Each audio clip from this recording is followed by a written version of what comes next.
Hey guys, tonight we begin with one of ancient Rome's more unusual professions, the orgy planner. Yes, someone had to schedule the wine, supervise the grapes, organize the entertainment, and make sure no one accidentally brought their mother-in-law. It might sound absurd, even decadent, but Roman feasting culture wasn't just about indulgence. It was about power, status, networking, and, well, quite a bit of nudity.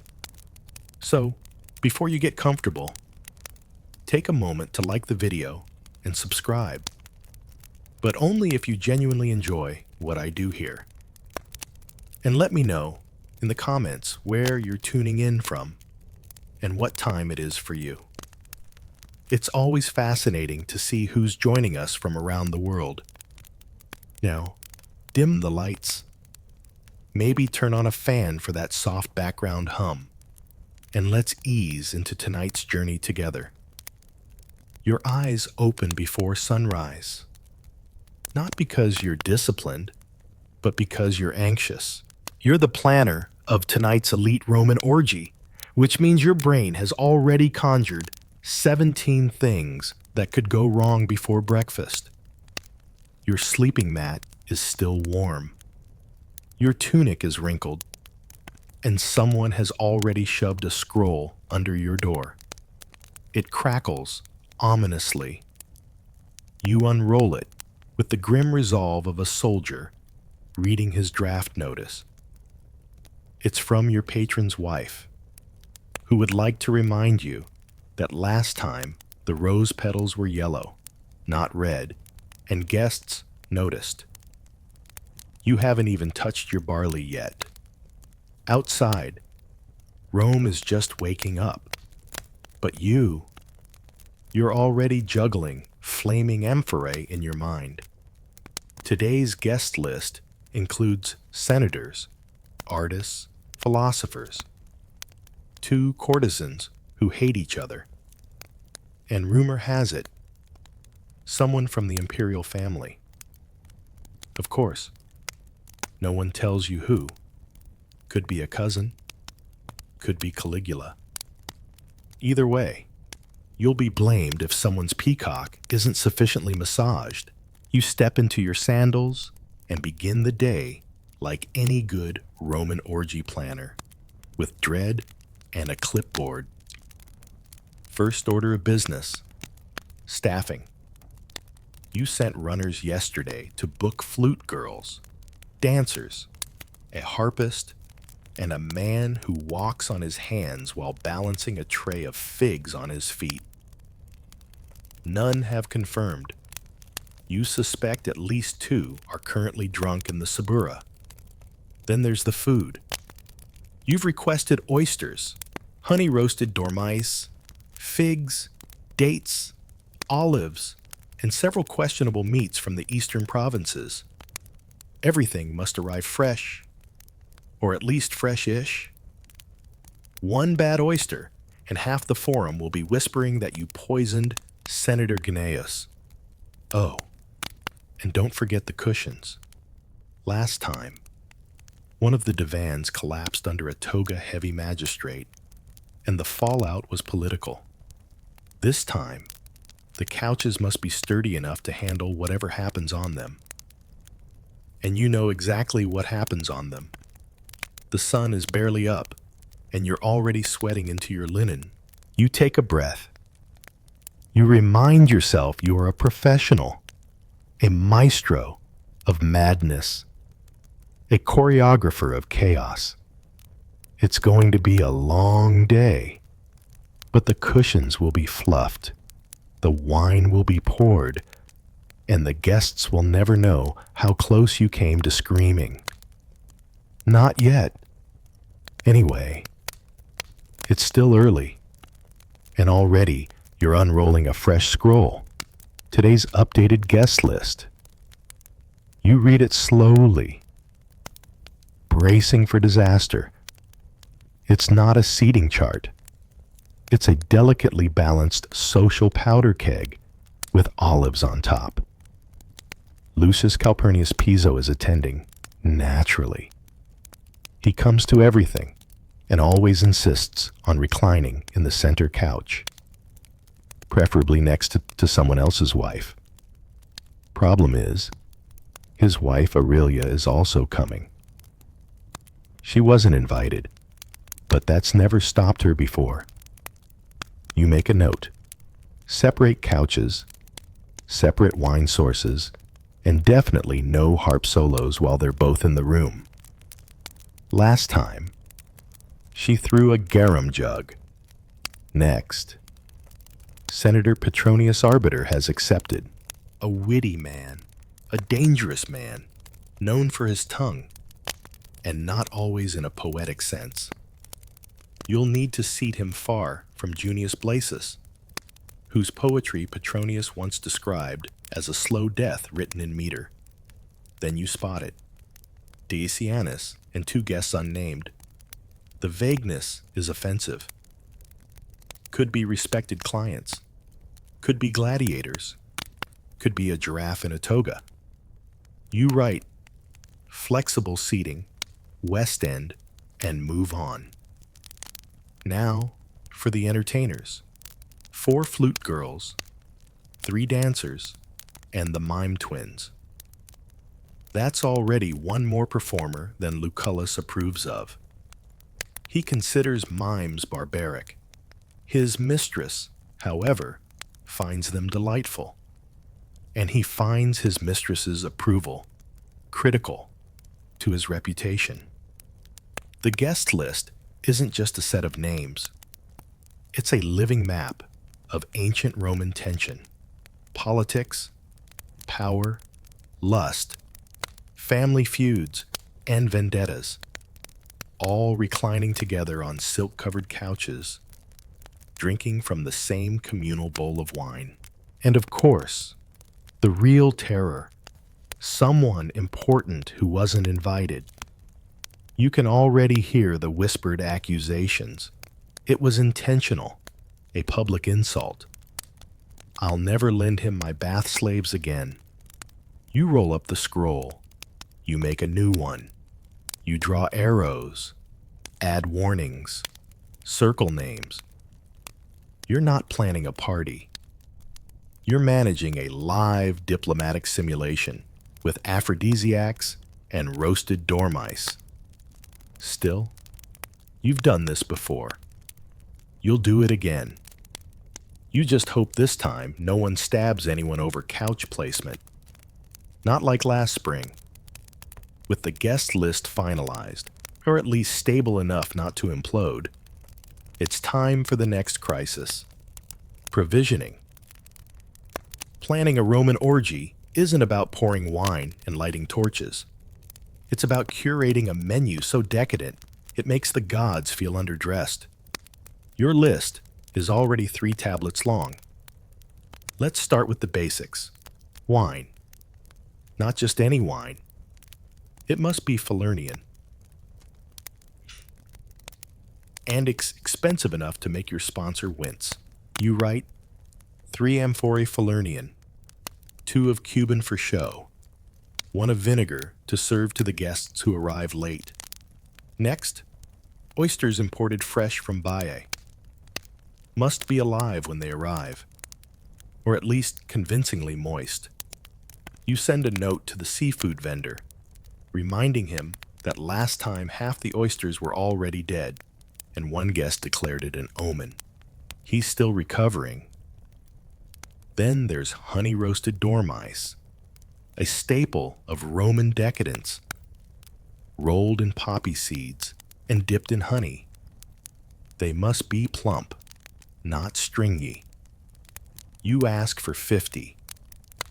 You'll receive 35. Half will still twitch. You add roasted peacock, stuffed sow's udder, dates from Judea, figs from Carthage, and cheese wrapped in vine leaves. You also scribble down a reminder. No garum accidents near the bread this time. The last event's anchovy-scented rolls nearly caused a riot. For dessert, you'll need candied nuts, almond cakes, and some sort of visual spectacle. Perhaps a cake shaped like the Colosseum, filled with live songbirds. You'll figure out the baking logistics later. Then comes the perfume budget. Myrrh, rose oil, saffron water, enough incense to make a Vestal virgin dizzy. You make a note, discreetly scent the latrines. You stare at the list. It looks more like a military requisition than a menu, and it costs more than a decent villa outside Ostia. But this is Rome. Opulence is expected. Gluttony is style. And your patron's reputation depends on guests being too stunned by luxury to notice that the music is out of tune and someone spilled wine on the marble lions.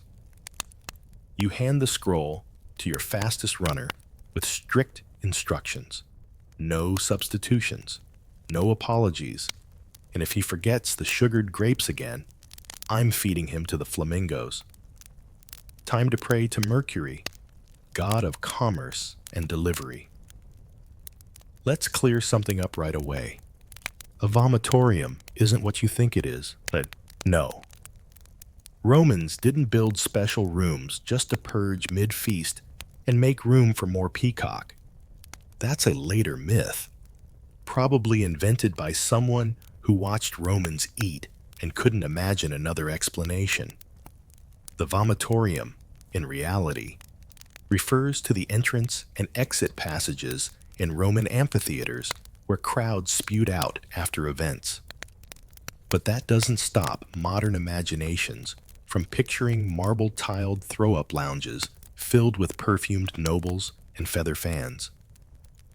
That said, Romans did overindulge, and if a guest quietly excused themselves to step out and refresh, no one asked questions. So, as an orgy planner, it's your job to make sure the entire venue, from atrium to triclinium to discreet garden alcove, is ready to absorb the consequences of excess in style. You begin the inspection. The banquet hall floors must gleam. Mosaic tiles, especially the part with Bacchus riding a panther, need a quick polish. You personally remove a grape stem stuck in the grout from last week's gathering. You know your standards. The latrines are cleaned, perfumed, and stocked with fresh sponges on sticks. The lemon vinegar is refreshed. A candle burns gently near the doorway, not for light, but for dignity. Out in the courtyard, you double-check the fountain basins. Guests have a habit of reclining too far and toppling in after their fifth goblet. Last time, a general's wife nearly drowned in the koi pond. You've since removed the koi. You can't remove the wife. You pass through the perfume room, where oils and salves are arranged like an apothecary for indulgence. Rose, cinnamon, myrrh. You sample one, and your wrist smells like a love letter to Venus. Perfect. Next, you inspect the vomitorium myth room. That is, a quiet hallway with a curtain, a chair, a bronze basin, and a polite slave stationed with a fan. It's not called that, of course. It's called the retreat, but everyone knows what it's for. And it too must sparkle, clean, scented, and luxurious. No matter how indulgent things get tonight, no one leaves this party feeling undignified. If they do purge, they'll do it surrounded by polished marble and tasteful murals of satyrs. That's your promise. It's mid-morning, and it's time for the most delicate part of your job. Not selecting wines, not managing nobles, but addressing the staff. A Roman feast of this magnitude requires people, lots of people. And none of them woke up today hoping to be part of another nobleman's indulgent fever dream. You gather the team in the atrium, 23 bodies, each with a role. Most are slaves, some born in the household, some bought for the specific purpose of carrying trays, pouring wine, or looking attractive while silent. A few are paid performers. All are stressed. First up, cupbearers. You assign them their zones. Central triclinium, periphery lounge, west garden. Dilute the strong wine unless told otherwise. You remind them. Some guests think they can handle full Falernian. They cannot. Fanbearers are next. A crucial role. Their timing can make or break a guest's comfort. One gust too strong, and you've blown out a candle or exposed someone's secrets. One too weak, and someone sweats into a silk cushion. Neither is acceptable. Fruit attendants, yes, they're a thing, are instructed to refresh trays constantly, peel grapes only upon request, and discreetly remove any fruit that begins to resemble a raisin. Then there are the musicians, already bickering about tempo. You separate the flute girl from the lyre player. Last time, their disagreement turned into a duet so awkward the guests stopped mid-feast to offer marriage counseling.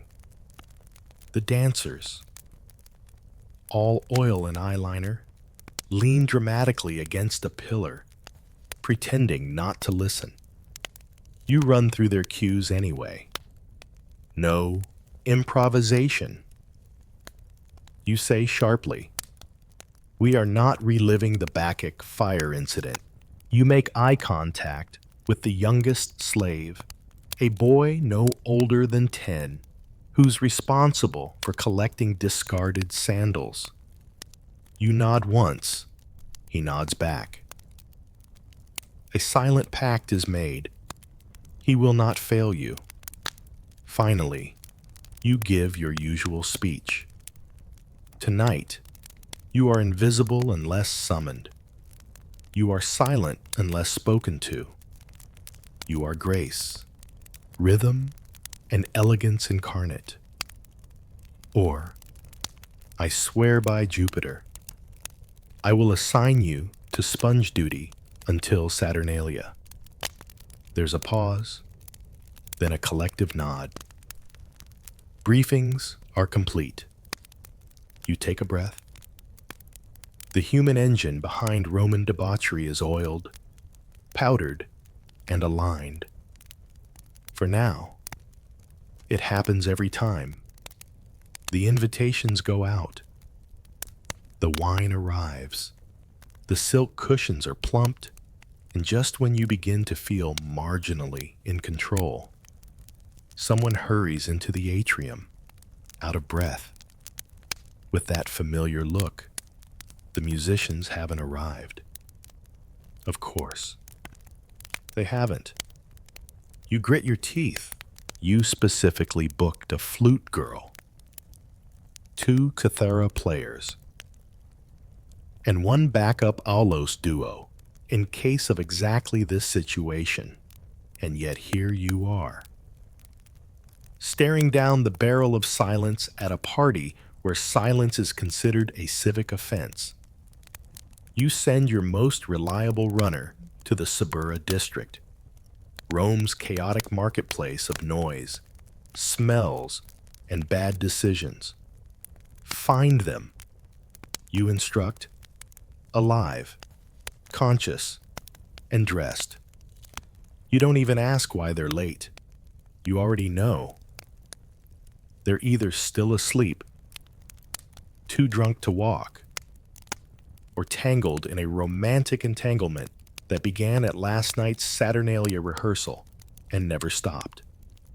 The dancers are now complaining that without musicians, they can't rehearse. The poets are delighted, assuming this means more stage time. You quickly squash that idea. No one wants Gnaeus's ode to his mother's third marriage recited at a party where people are eating sugared dormice. You consider contingency plans. The house cook knows 2 songs on a cracked reed pipe. A nearby slave has a decent singing voice if kept off the wine. Worst case, you hum in rhythm while someone shakes a jar of lentils. You pray it doesn't come to that. Then, like ghosts emerging from incense, the musicians appear, fashionably disheveled, vaguely apologetic, and smelling faintly of spikenard and poor decisions. One of the flute girls is missing a sandal. The other looks as though she's had her heart broken by at least 3 senators. Still, they're here. You assign their stations. One in the atrium, one near the main dining hall, one in the garden for ambiance. You stress no dramatic tempo shifts, no dirges, no impromptu solos unless someone's actually dying. They nod. Sort of. You exhale. Crisis averted, for now. But you keep your eye on the lyre player. He's tuning it slowly, lovingly, far too lovingly, for someone who isn't about to ruin everything with an improvised love ballad. You make a note. Station him near the door. Easy removal. If music is the soul of the party, seating is the strategy. You're not just placing guests on couches. You're navigating rivalries, romances, and enough unspoken tension to collapse a marble villa. The Roman triclinium, the classic 3-couch setup. Seats 9 technically, comfortably closer to 7 if no one brings their pet leopard. You begin by sketching it all out on a wax tablet, muttering to yourself like a general planning a siege. Center couch. That's where the status goes. The summus locus, the place of honor, is reserved for the guest of highest rank. Unfortunately, 2 people think they're that person. Senator Piso and Governor Crispus. Both claim the title by birth, marriage, and sheer self-confidence. You'll need to decide who gets the top spot and who gets mildly poisoned wine. You also need to keep lovers near each other, but not too near, unless they're ex-lovers, in which case they must be divided by an entire bowl of olives and someone charming but very boring in between. Then there are the seat fillers, charming but forgettable citizens who exist to keep the peace. You place a wealthy equestrian next to a dramatic poet to absorb the impact. The equestrian won't understand the poem, and the poet will love the attention. It's a symbiotic arrangement. You assign courtesans to strategic locations, near the lonely, the rich, or the recently divorced. You also assign 2 of them to the west side, not because it matters, but because it will bother Aurelia. And she needs something to complain about other than the wine temperature. Of course, you leave room for unpredictability. Someone will arrive uninvited. Someone will switch seats to make a statement. Someone will spill wine and demand a full reshuffling. You leave a few empty cushions, plausible deniability, last-minute flexibility, and a place for the poet to sulk if needed. With the seating plan finished, you admire your work like a sculptor regarding his marble, knowing full well someone will hit it with a hammer before sunset. You roll up the scroll and hand it off with this instruction. Place name tags in wax, and for the love of Jupiter, don't let anyone switch them. You know they will. but at least you tried. If the orgy is a performance, the kitchen is the backstage arena, and it smells like fire, figs, and utter panic. By mid-afternoon, the entire household is a choreography of controlled culinary chaos. The main cook, a former naval cook turned domestic warlord, is already shouting at a terrified assistant over the proper stuffing ratio for roasted dormice. You hear the words, honey, poppy seeds, and I will personally throw you into the Tiber. Excellent. Everything's on schedule. The main attraction tonight, peacock roasted whole. Feathers reapplied for dramatic flair. It looks magnificent, tastes like shoe leather, and is mostly served so rich guests can brag about chewing something that had once strutted like a diva. The kitchen is also prepping a pig which has been stuffed with live birds. Yes, that's a real thing. You roast the pig, slice it open at the table, and surprise, doves fly out. It's impressive, unsettling, and only mildly traumatic for the doves. Platters of figs, dates, and honey cakes line the counters. A pastry shaped like the Colosseum is being glazed. A slave accidentally eats part of it. He's promptly reassigned to grape peeling duty. In one corner, someone's stirring a vat of garum, that infamous Roman fish sauce made from fermented anchovies in the tears of anyone within sniffing range. You remind them loudly to keep it away from the bread. One garum-soaked loaf ruined last month's affair and started a 5-day feud between two magistrates. Meanwhile, the wine storage is being arranged. Amphorae of Falernian for the main guests. Cheaper vintages for those who won't know the difference. You make sure the amphorae are labeled subtly. You've been burned before, literally, by an angry consul with a sensitive palate. Every corner of the kitchen hums with tension. Platters being polished, sauces reduced, meats larded, and pastry horns filled with mystery. You're everywhere at once. Sniffing, tasting, directing. You're not just managing a meal. You're managing an edible spectacle that's expected to impress, intoxicate, and survive being hurled during an argument. As you walk past the oven, the head cook barks, "If anyone drops another dormouse, I'm feeding them to the peacock." You nod. Things are going well. You'd think selecting the scent would be easy. But in ancient Rome, perfume is a statement.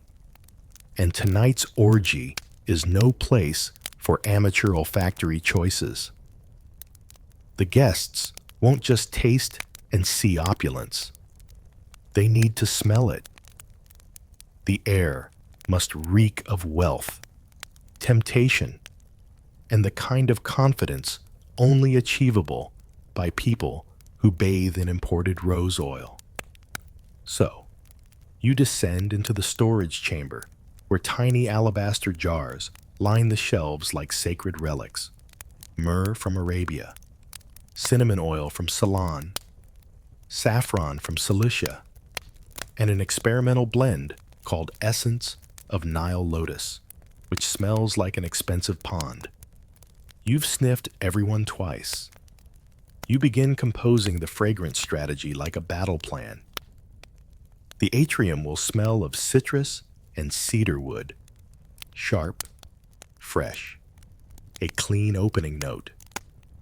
The main triclinium, that's for heavier scents. Myrrh, frankincense, a touch of musk. It should whisper, "You might make a mistake tonight," and that's okay. The private garden alcoves, where secrets will be exchanged and togas will be strategically misplaced. Get the seductive blend: rose, cinnamon, and just enough spikenard to make someone faint if they stand too close. Then there's the perfumed oils for guests' hands and feet. You assign an attendant to warm them slightly. No one wants cold oil. Cold oil is for barbarians. Warm oil is for seduction and good lighting. And yes, you've scented the latrines too. You're not a barbarian either. You instruct your staff. Don't overscent. We want luxury, not suffocation. If a senator walks in and blames the smell for his nosebleed, we've gone too far. One of the dancers requests a personal scent, something hypnotic. You give her a blend so potent it once caused a minor riot during a Saturnalia feast. You warn her. She smiles. She'll use it anyway. You walk through the halls, trailing your nose like a trained hound. The atmosphere is beginning to bloom, warm, spiced, opulent. A perfumed breeze wafts through the triclinium like a whispered secret. You nod. This is what indulgence smells like. Scented, lit, and fully armed with aroma. The house is nearly ready to receive its guests. All it needs now is chaos. It's late afternoon. The air smells of warm citrus, roasted meat, and very expensive decisions. You've assigned every task, threatened everyone necessary, and bribed the harpist to stay sober until at least dessert. Now comes the moment of truth, the final walkthrough. You start at the entrance, where oil lamps are being lit one by one. They flicker gently across polished marble, casting a golden glow that says, "You're not poor, not tonight." A flower boy sprinkles fresh petals at the threshold. You remind him not to overdo it. Last time, someone slipped on lavender and soothe. Into the atrium, the bronze fountains are running. Grapes are pyramided in absurdly impractical displays. Pillows have been beaten, fluffed, and positioned with unnatural symmetry. You move one slightly to make it look less staged. It's important that decadence feels effortless, even if it's taken 32 hours and 2 minor breakdowns to achieve. Next, the triclinium, the main event space. Tables are low. Recliners are perfectly angled. Each cushion has been dusted, perfumed, and strategically rotated to hide any wine stains from last month's senator's birthday disaster. You do a bounce test, soft enough to comfort, firm enough to survive activity.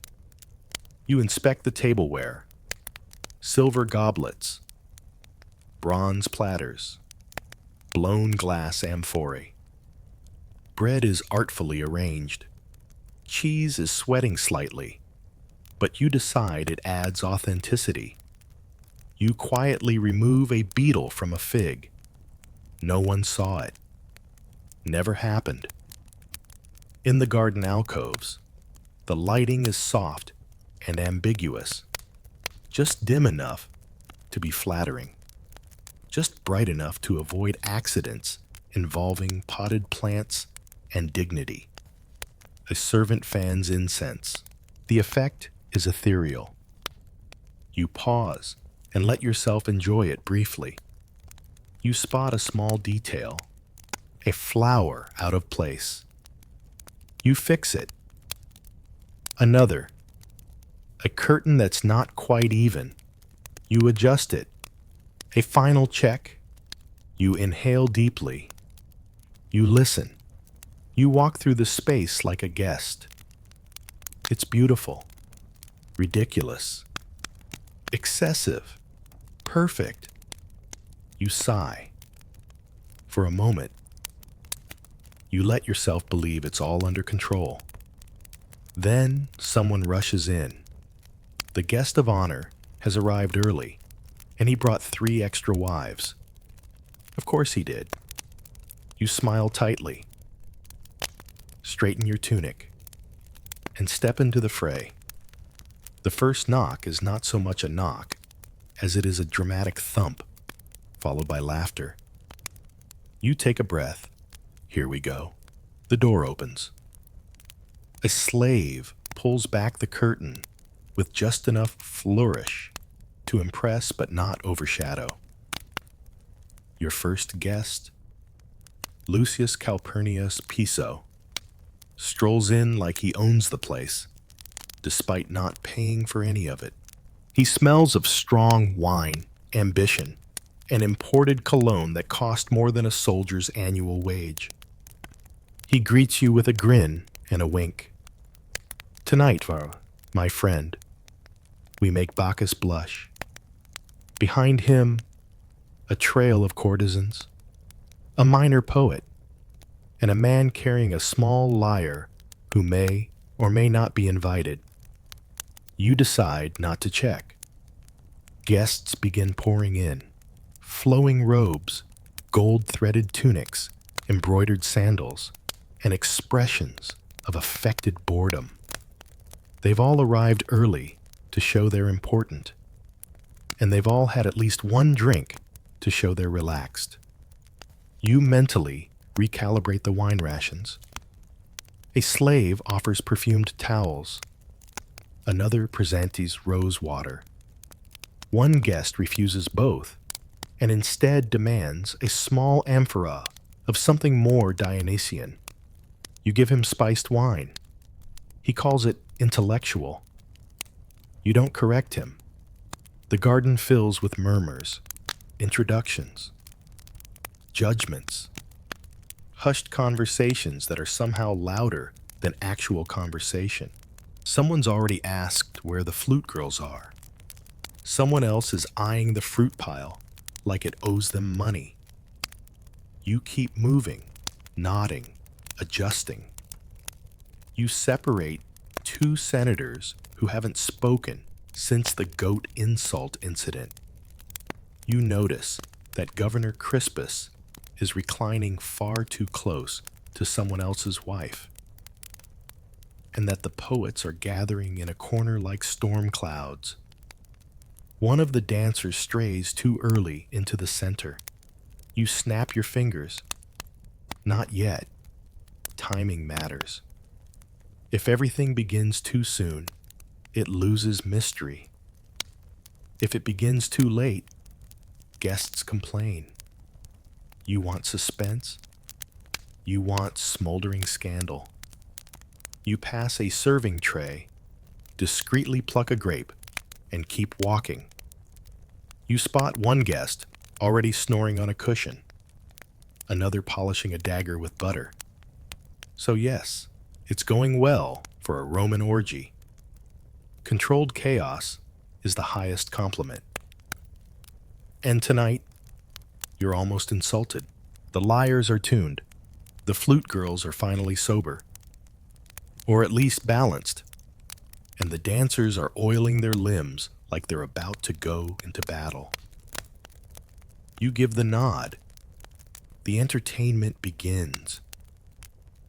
A hush falls over the triclinium as the first dancer steps forward. Golden veils flowing, anklets chiming, eyes fixed somewhere between divine inspiration and complete apathy. She begins to move.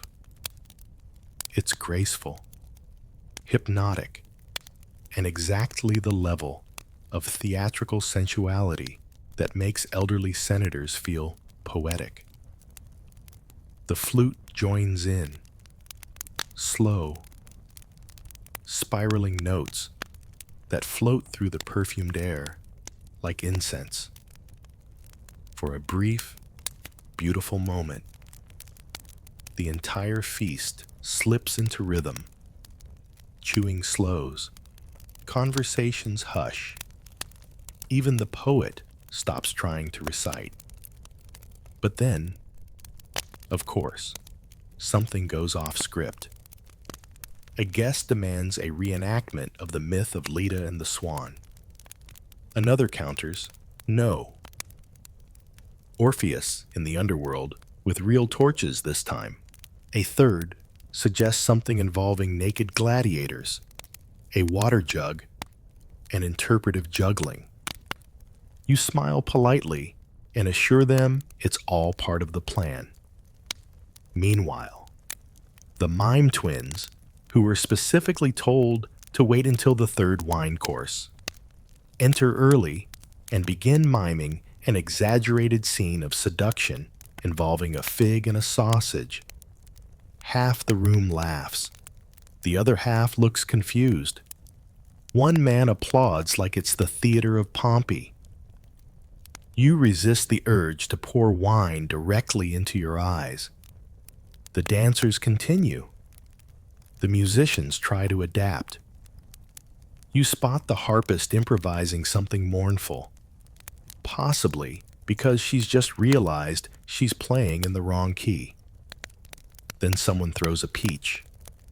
At first, it seems accidental, but then another guest throws a fig back. Now it's participatory. You step in quickly, raise your hand, and declare it a symbolic offering to Bacchus. Everyone cheers. Crisis averted. You make a note. Never serve throwable fruit again. The entertainment surges forward. Music, movement, whispers, laughter. A flame dancer performs near the pool. A flute girl stumbles. A guest proposes to a statue. It's chaos. Gorgeous. Perfumed. Theatrical chaos. And this is where you shine. Orgy planner, stage manager, mood wrangler, fig diplomat. You adjust the lamp, nod to a server, and glide silently through the shadows as if any of this was intentional. By the third course, the wine is no longer being served. It's being worshipped. The guests, draped across their couches like tipsy gods, are in full bloom, laughing too loudly, flirting too boldly, and forgetting basic facts like who they came with. You've instructed the servers to strategically dilute the wine. Falernian is strong. One amphora can convince a senator to sing poetry or confess to tax fraud. You water down the wine for the ambitious and leave it pure for the already hopeless. It's diplomacy by the jug. The conversations grow less philosophical, more personal. A young patrician loudly compares his wealth to Jupiter's. A merchant brags about owning 3 villas and a camel. A woman in pearls whispers a joke about the emperor's feet. You pretend not to hear. If she gets exiled, you'll miss her. She's great with seating arrangements. Across the hall, a poet is trying to seduce a philosopher using verse that sounds suspiciously plagiarized. You walk past just in time to hear. Your eyes are like olives, dark and briny. You do not intervene. Meanwhile, 2 courtesans are locked in a passive-aggressive compliment battle. Each smile is a dagger. Each laugh carries the scent of strategic murder. One gifts the other a fig. You take a mental note. Remove all figs by dessert. And of course, in the back corner, someone has decided to start a drinking game involving gladiator trivia. Name 3 famous jewels or drink, someone shouts. A minor senator tries to fake his way through an answer. He's booed. He drinks. He collapses gently into a pillow. and begins quoting Virgil. In the garden, a guest is giving a speech. He believes he's being profound. He's actually just explaining how many slaves it takes to keep a marble fountain clean. No one stops him. It's tradition. The wine flows faster now. Amphorae are opened like promises. Cups are never empty. Boundaries blur. Names are forgotten. Stories are exaggerated. The orgy part of the orgy is inching closer. And still, you monitor the flow like a seasoned general. You adjust lighting. You slow the music.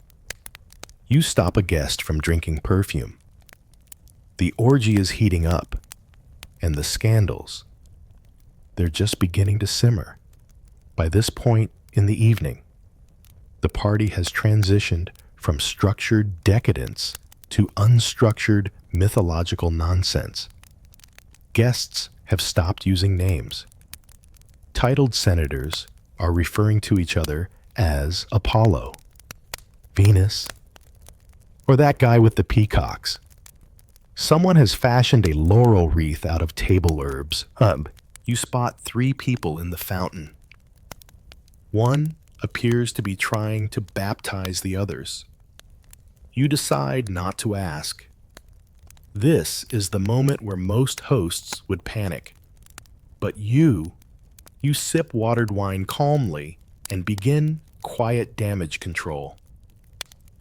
The gladiator wrestling reenactment has moved dangerously close to the mosaic of Neptune. You reroute them gently, offering a tray of dates as distraction. It works. They fall for it like toddlers with tattoos. You notice 2 guests missing. You find them under the table, arguing about stoicism while rubbing each other's feet. You cough discreetly. They nod and pretend to be looking for a lost bracelet. In the west alcove, the flute girl has burst into tears. A guest asked if her instrument was tuned, which she interpreted as a metaphor for something else entirely. You send over the backup lyre player and a complimentary handful of pomegranate seeds. She recovers. In the atrium, a very large man is attempting to seduce a marble bust of Venus. He's whispering sweet nothings and slowly feeding it olives. You send a servant to gently turn the bust away to avoid scandal. The man takes it as a challenge and begins reciting love poetry. You allow it. Frankly, it's better than his earlier conversation about grain tariffs. Someone knocks over a torch. You catch it before it hits the tapestry. You do not flinch. You do not sweat. You are the still center in a storm of satin, grapes, and moral compromise. You walk the room like a high priest of excess, adjusting, smoothing, redirecting, a hand on a shoulder, a look across the room, a raised brow that says, "Don't throw that goblet, Cassius." He puts it down. He knows better. This is your art, your chaos, and you've tamed it just enough. But it's not over yet. You hear the distinct sound of someone riding a wine cart down the hallway. You take another sip. It's almost dawn. Dawn breaks with all the subtlety of a dropped amphora. Sunlight creeps across the marble floors, illuminating the carnage. Overturned goblets, a sandal stuck in a fruit bowl, and a nobleman sleeping face down in a decorative urn. The oil lamps are sputtering out. The perfume has faded into something resembling regret. You step carefully over a passed-out flute player and begin your final round of damage assessment. The cushions are askew. Several togas are draped across statues in ways that could qualify as art or evidence. Someone wrote a philosophical limerick on the wall in wine. It doesn't rhyme, but it is surprisingly insightful. You find your way to the triclinium. A pile of olives has been arranged into a crude likeness of the emperor. You consider preserving it, then quietly kick it under the table. The slaves begin the silent ritual of post-orgy cleanup. Wine-stained linens are bundled up. Half-eaten peacocks are carted off. Incense ashes swept into neat, dignified piles.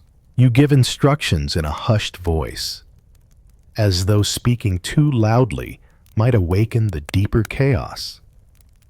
You check on the guest list. Everyone accounted for. No deaths. 1 sprained ankle. 2 spontaneous marriages. 1 very polite note left by a departing philosopher that simply reads, "Thank you.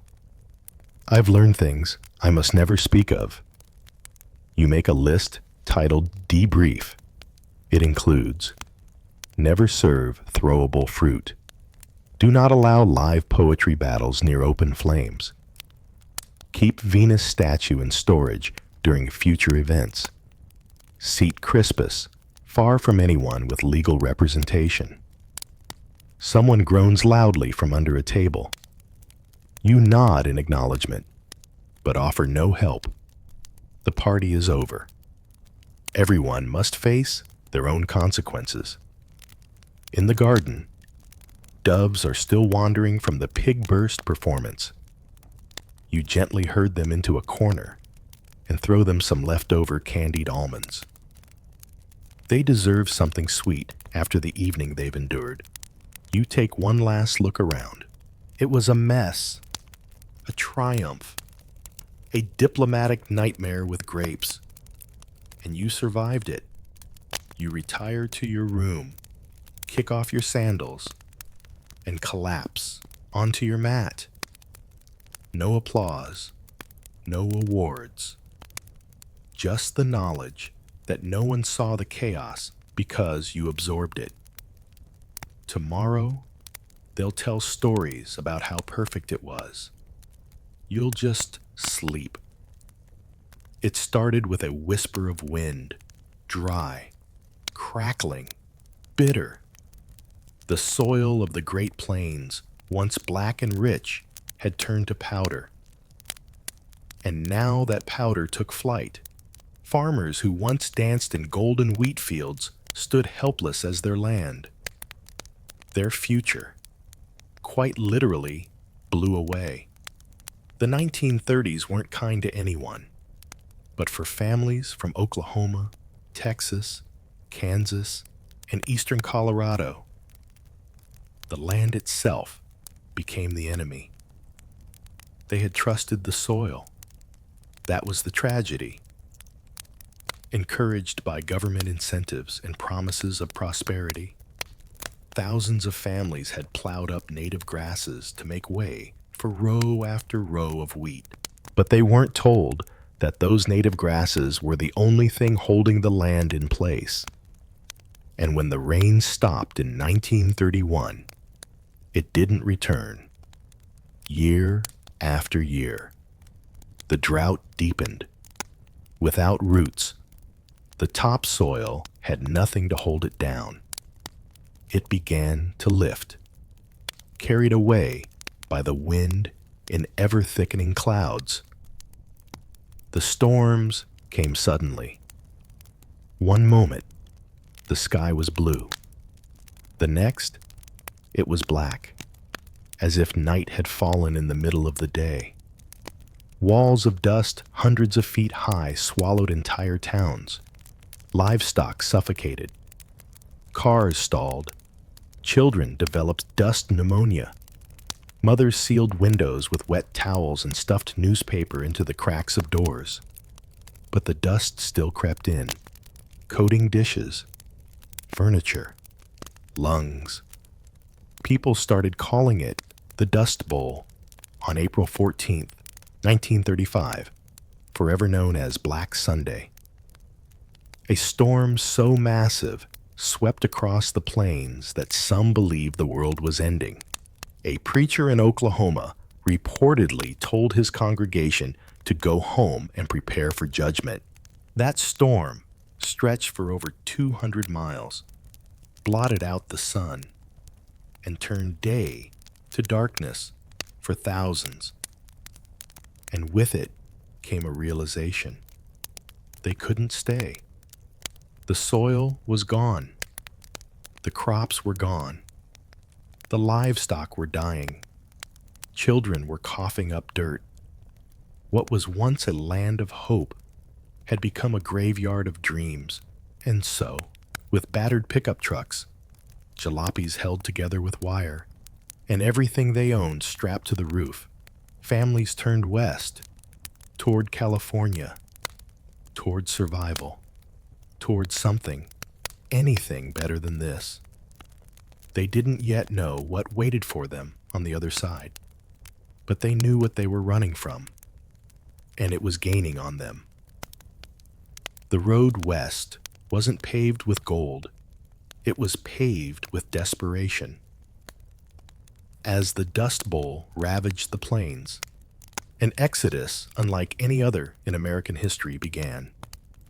Families piled into rickety Fords and Chevrolets, often with 4 flat tires and more children than seats.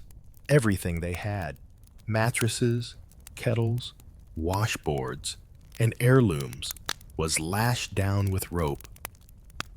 Their destination was a dream.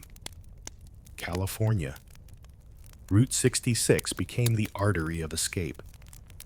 It stretched from the Dust Bowl states to the Pacific, winding through New Mexico, Arizona, and into California's Central Valley. For many, it wasn't just a road, it was a lifeline. Towns along the route swelled with migrants. Camps sprang up near gas stations, and any rest stop with running water became a temporary home. They came by the thousands. An estimated 2.5 million people fled the southern plains during the 1930s.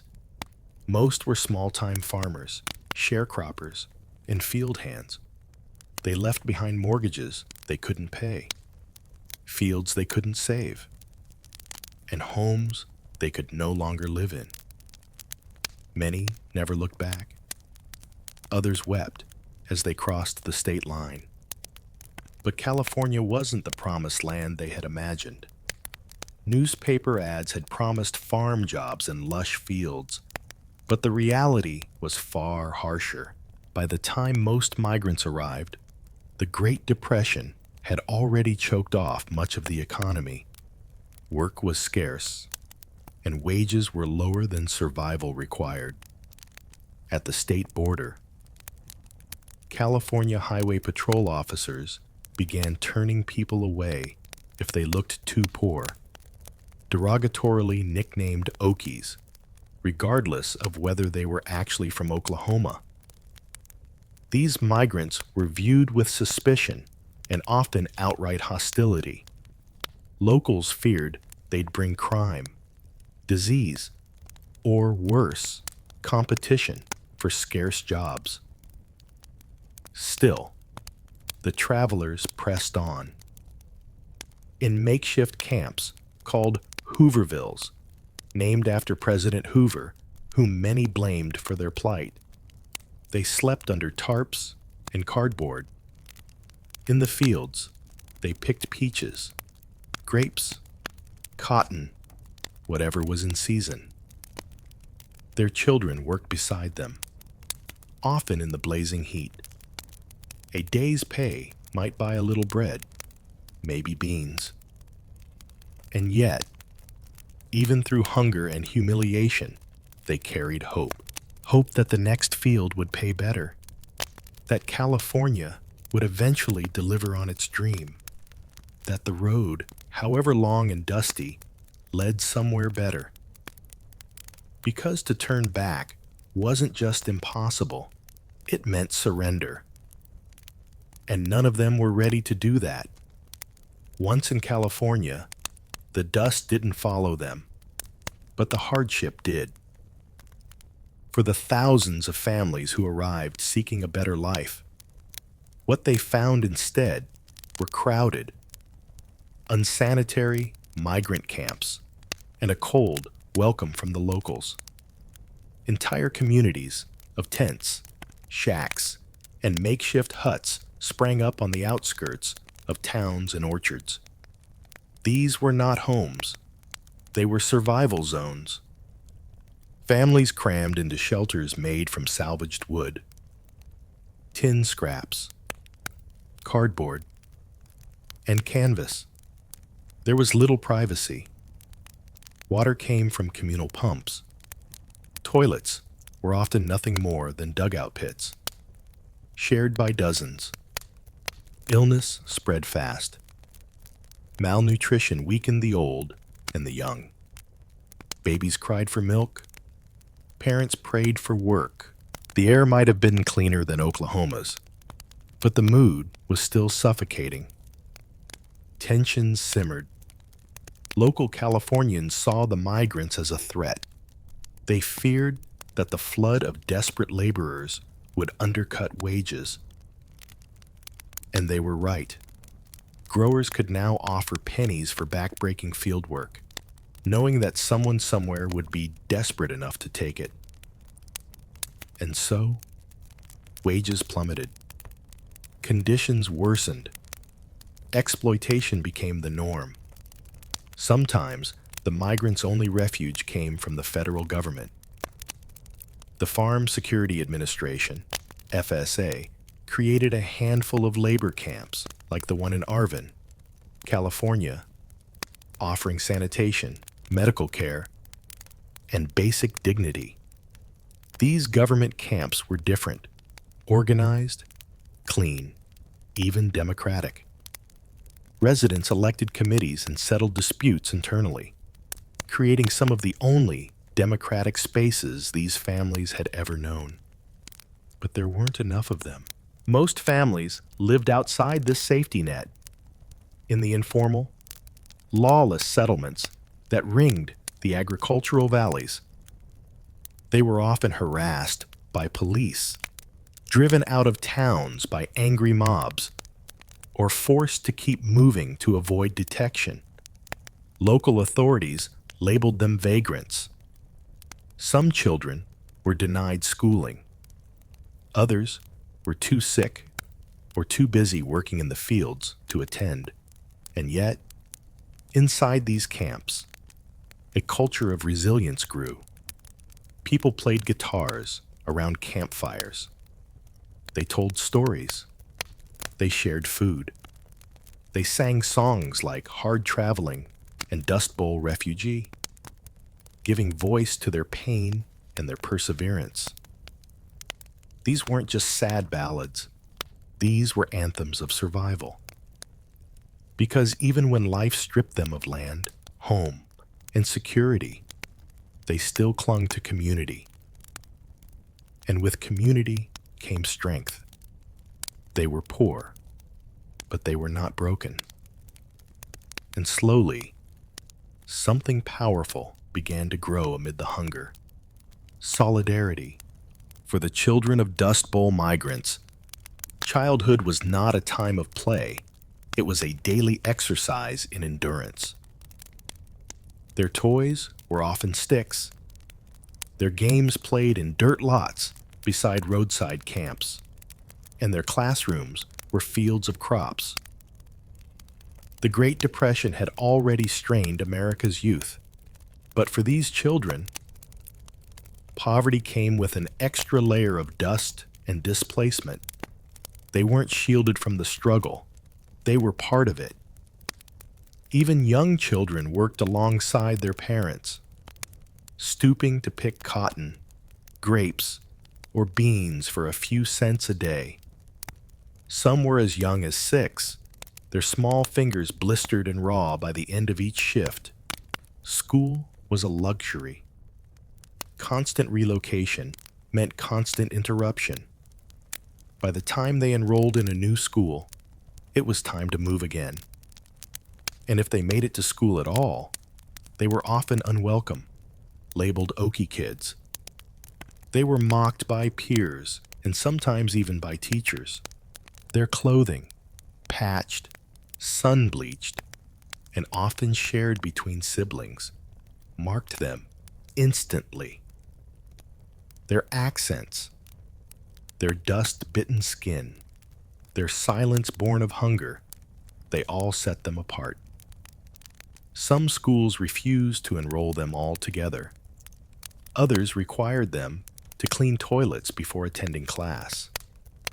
Yet amid the adversity, these children developed an uncommon grit. They learned to care for younger siblings while their parents worked.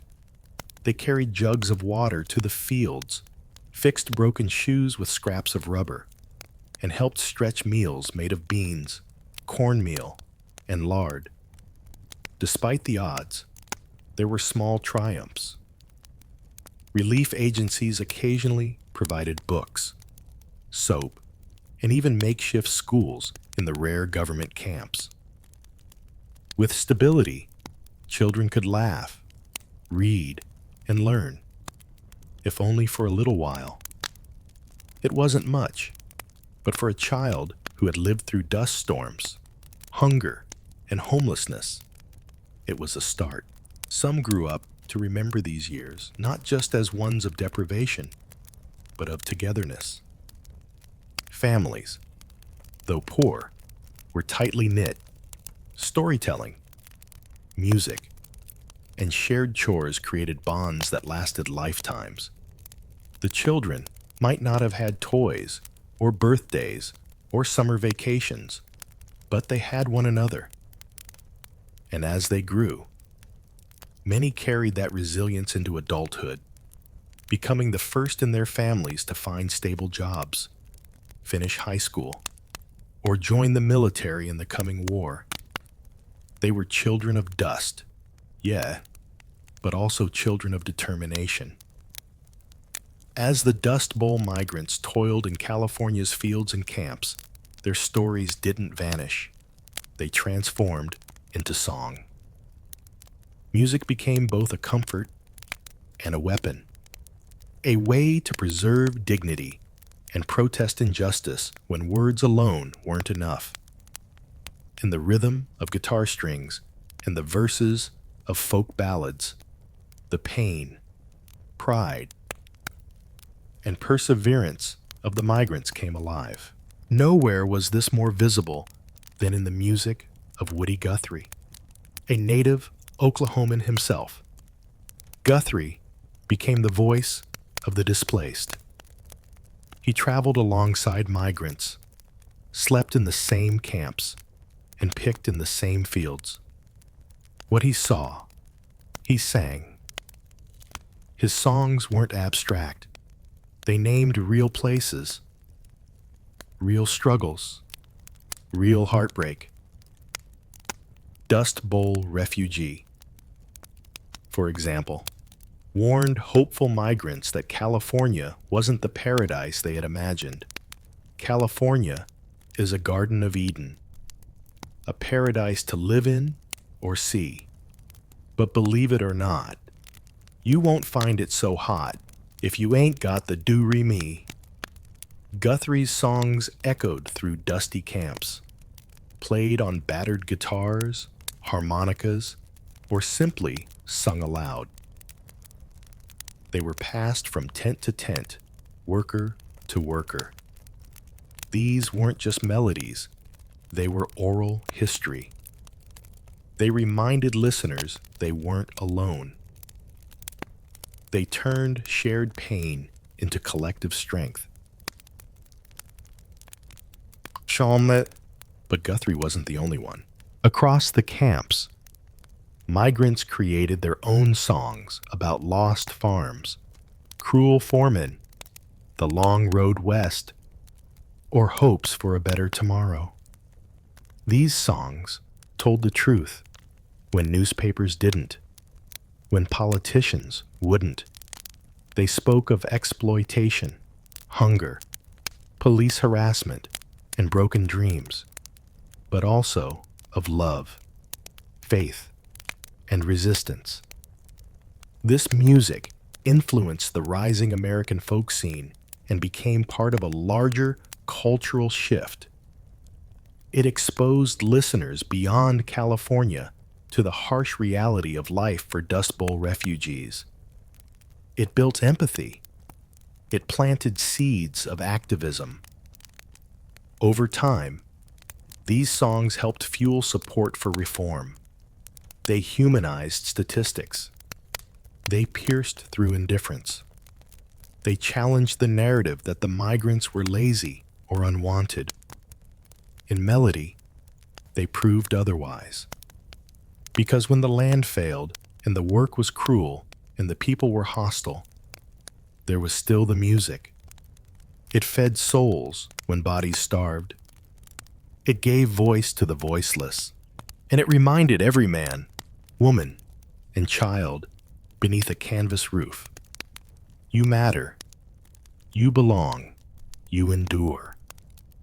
The migrants had their songs, but they also found a voice in literature, one that would echo from beyond the camps and fields. That voice belonged to John Steinbeck, a California native who witnessed the Dust Bowl migration firsthand and transformed the plight of the displaced into one of the most powerful novels in American history, The Grapes of Wrath, published in 1939. The Grapes of Wrath followed the fictional Joad family from Oklahoma as they made the harrowing journey west and encountered the brutal realities of migrant life. But while the characters were fictional, their suffering was very real. Steinbeck had traveled through migrant camps, spoken with families, and documented their lives in searing detail.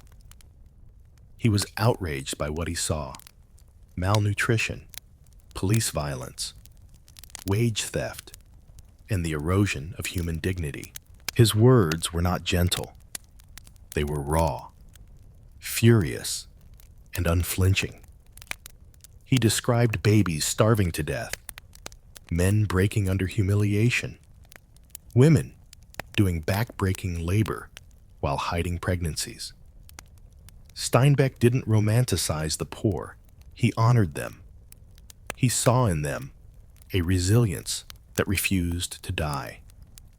The novel sparked a firestorm. Some called it un-American. Growers and local officials denounced Steinbeck, accusing him of exaggeration and slander. One California Chamber of Commerce even burned copies of the book. But readers across the country couldn't look away. Suddenly, the faceless Okies had names, stories, and beating hearts.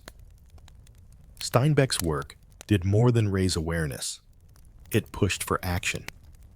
His reporting, combined with the influence of the Grapes of Wrath, helped pressure the federal government to investigate labor abuses and improve conditions for migrants. It brought national attention to a crisis many preferred to ignore. And just as important, it preserved a record. Long after the camps vanished and the winds settled, Steinbeck's story remained. For the children and grandchildren of the Dust Bowl migrants, it became a touchstone, a proof that what their families endured mattered, that their struggle had been seen. In a time when the poor were expected to suffer silently, the Grapes of Wrath shouted it. It demanded that the nation listen, and many did. Because sometimes the most powerful form of resistance isn't a protest sign or a song, it's a story. And Steinbeck told it like no one else could. As the Dust Bowl migrants flooded into California and the American public began to grasp the scale of the disaster, the federal government under President Franklin D. Roosevelt was forced to act. The suffering was simply too visible to ignore. Children were starving. Camps were overflowing.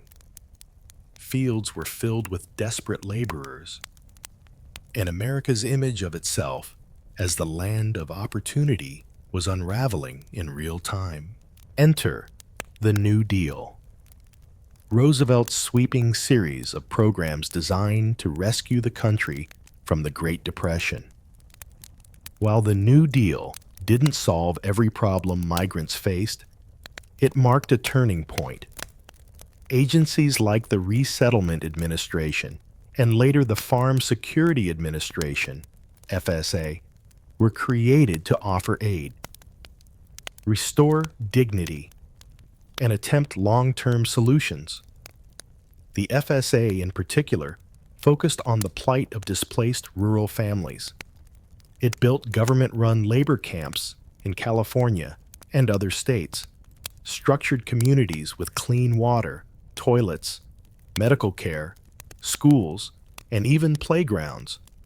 These camps weren't luxurious, but to families who had slept in ditches and roadside tents, they were sanctuaries. Residents elected their own leaders and handled disputes internally, creating some of the only democratic spaces these families had ever known. The camps also became cultural havens. There were libraries, music events, even classes in English and farming. For many, they were places where a new kind of rural American identity began to take shape. One that valued self-governance, solidarity, and pride. Outside the camps, the New Deal offered jobs through the Works Progress Administration, WPA, and the Civilian Conservation Corps, CCC. Although these were often hard to access for transient migrants. But one of the most lasting contributions came not in dollars, but in documentation. Under the FSA's direction, a team of photographers, including Dorothea Lange, was sent to capture the human cost of the crisis. Her haunting photo, Migrant Mother, became an instant symbol of Dust Bowl-era suffering. It gave the faceless a face. It gave the ignored a voice. Still, not all relief efforts reached everyone. Racism, red tape, and local resistance often excluded the very people who needed help the most. Yet for many families, the New Deal wasn't just a policy, it was a lifeline. It was proof that the government, at last, was trying to listen. Gone. And for once, help came before it was too late. By the late 1930s, many Dust Bowl migrants were no longer just surviving. They were organizing. Years of exploitation, broken promises, and dehumanizing labor conditions had pushed them to a tipping point. What began as quiet grumbling in the fields grew into a movement, a wave of strikes, boycotts, and labor protests swept through California's agricultural valleys as migrants demanded better wages, safer conditions, and basic human dignity. It was a dangerous gamble. Growers were powerful. They had money, political connections, and the police on their side. Striking workers were often arrested, beaten, or run out of town. Some were blacklisted from future employment. Others were attacked by hired enforcers. But despite the risk, the workers stood their ground.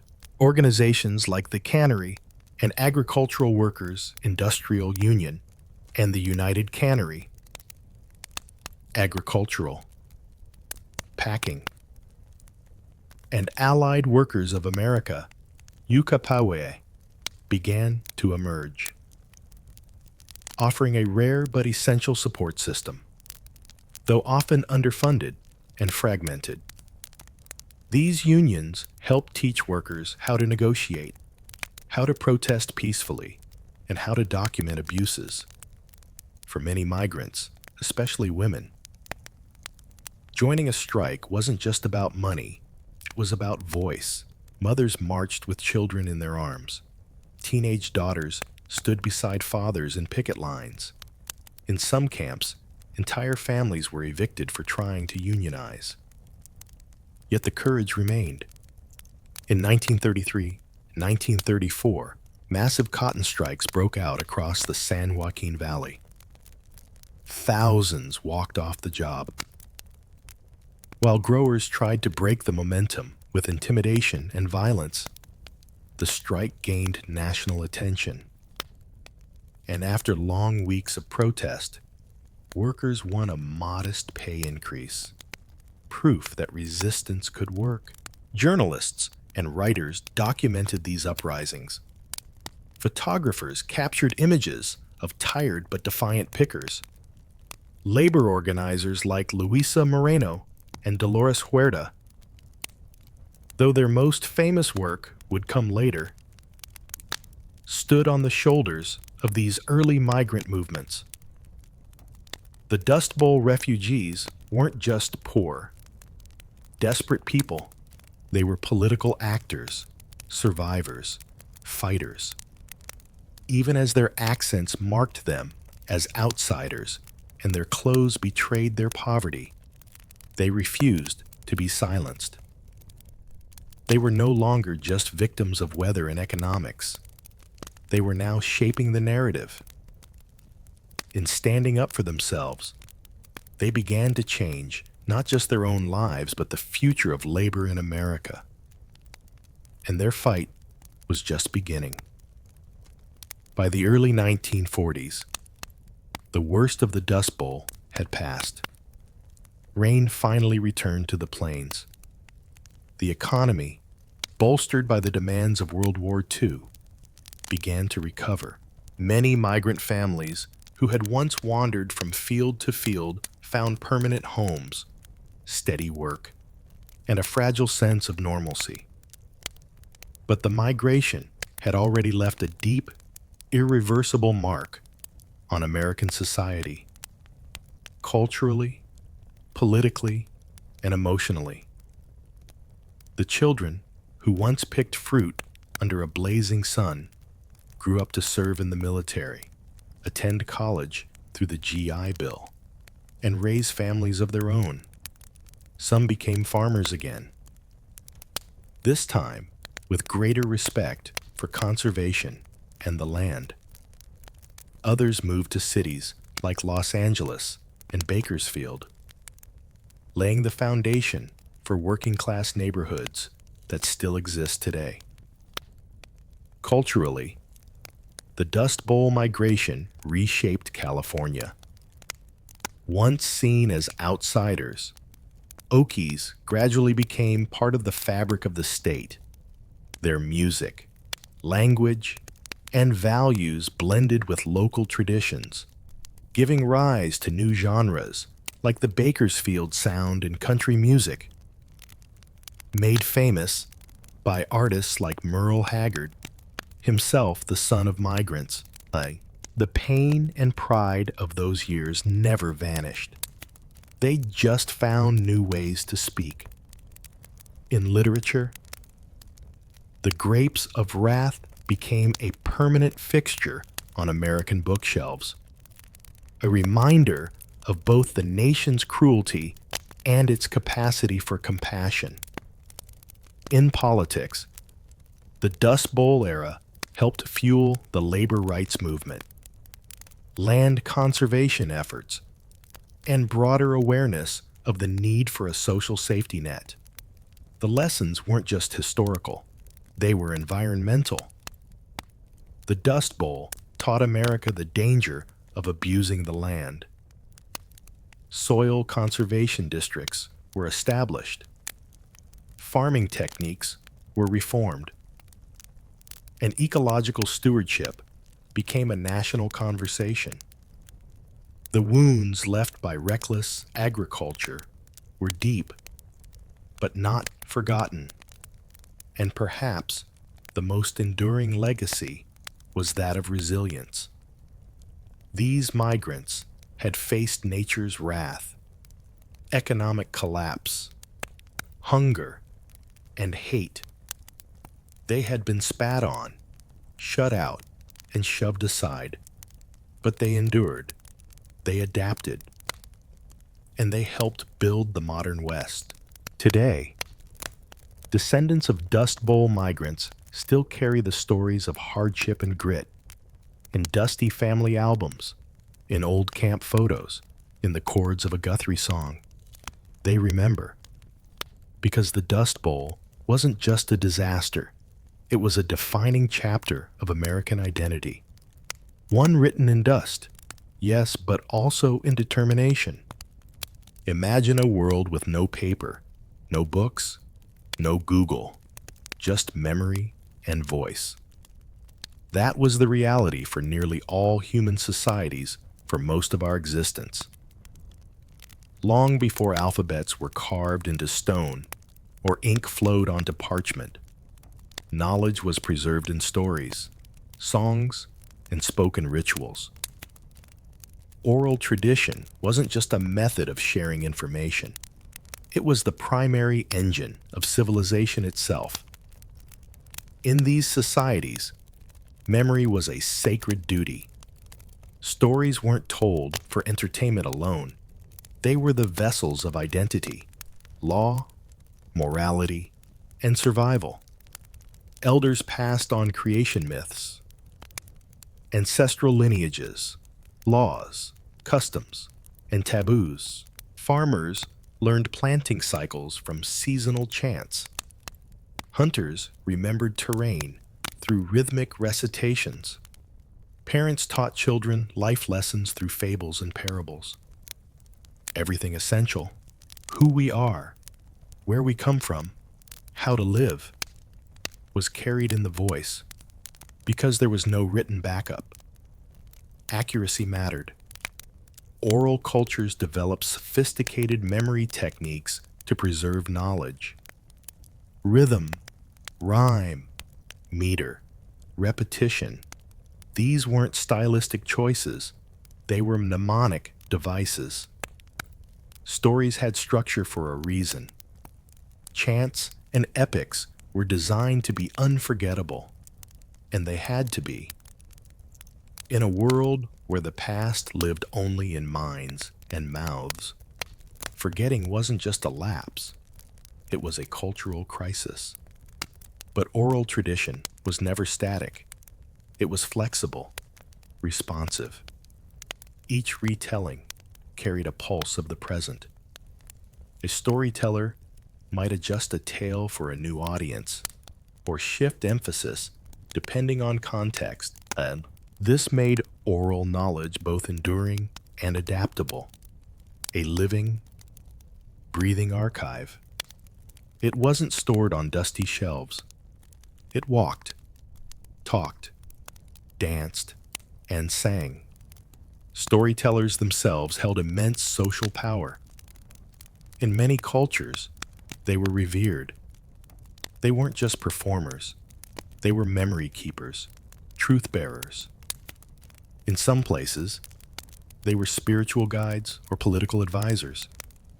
In others, they held the sole responsibility for preserving centuries of wisdom. Losing a master storyteller could mean losing a nation's history. In the absence of written words, societies didn't descend into ignorance. They found other ways to thrive. Oral tradition ensured continuity across generations. It stitched time together. It connected the dead to the living, the individual to the community, the past to the future. And in many corners of the world, it still does. In the heart of West Africa, history walks and talks. It sings. It remembers. It lives in the voice of the griot, a figure who is at once historian, storyteller, musician, genealogist, diplomat, and spiritual guide. In societies stretching from Mali to Senegal to Guinea, griots have preserved centuries of memory without ever writing a single word. The role of the griot isn't just cultural, it's essential. For the Mande peoples and others, griots are keepers of oral archives, entrusted with the collective knowledge of clans, lineages, and empires. They know who married whom, who fought which war, what treaties were signed, and what legends lie behind every village name. A griot can recount a genealogy that spans dozens of generations, recited without hesitation.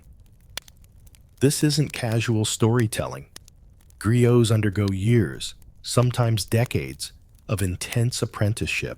From a young age, they are trained to memorize thousands of lines of verse, master complex melodies on traditional instruments like the kora, and understand the historical, political, and spiritual weight behind each word. Knowledge is passed down orally from master to apprentice, generation to generation. Griots often serve at royal courts, advising kings and chiefs. When a ruler makes a major decision, whether to go to war, marry into a rival clan, or forge an alliance, it's the griot who offers historical precedent, reminding leaders of past mistakes or ancient promises. In this sense, griots are not only entertainers, but moral anchors. Their role helps ensure continuity, legitimacy, and wisdom in leadership. Even today, in the digital age, griots remain influential. They perform at weddings, funerals, naming ceremonies, and national events. Their stories remind communities of who they are and what they've overcome. Griots hold power through voice, an ability to preserve unity and identity across centuries of change. When colonialism threatened to erase African history by disregarding oral sources, griots stood as a living rebuke. They proved that memory could endure outside of paper, and that oral tradition was not primitive, but profound. In fact, much of what we know today about empires like Mali or Songhai comes not from colonial records, but from griots who never stopped singing. They are walking libraries, living time machines, and without them, vast stretches of African history would have vanished.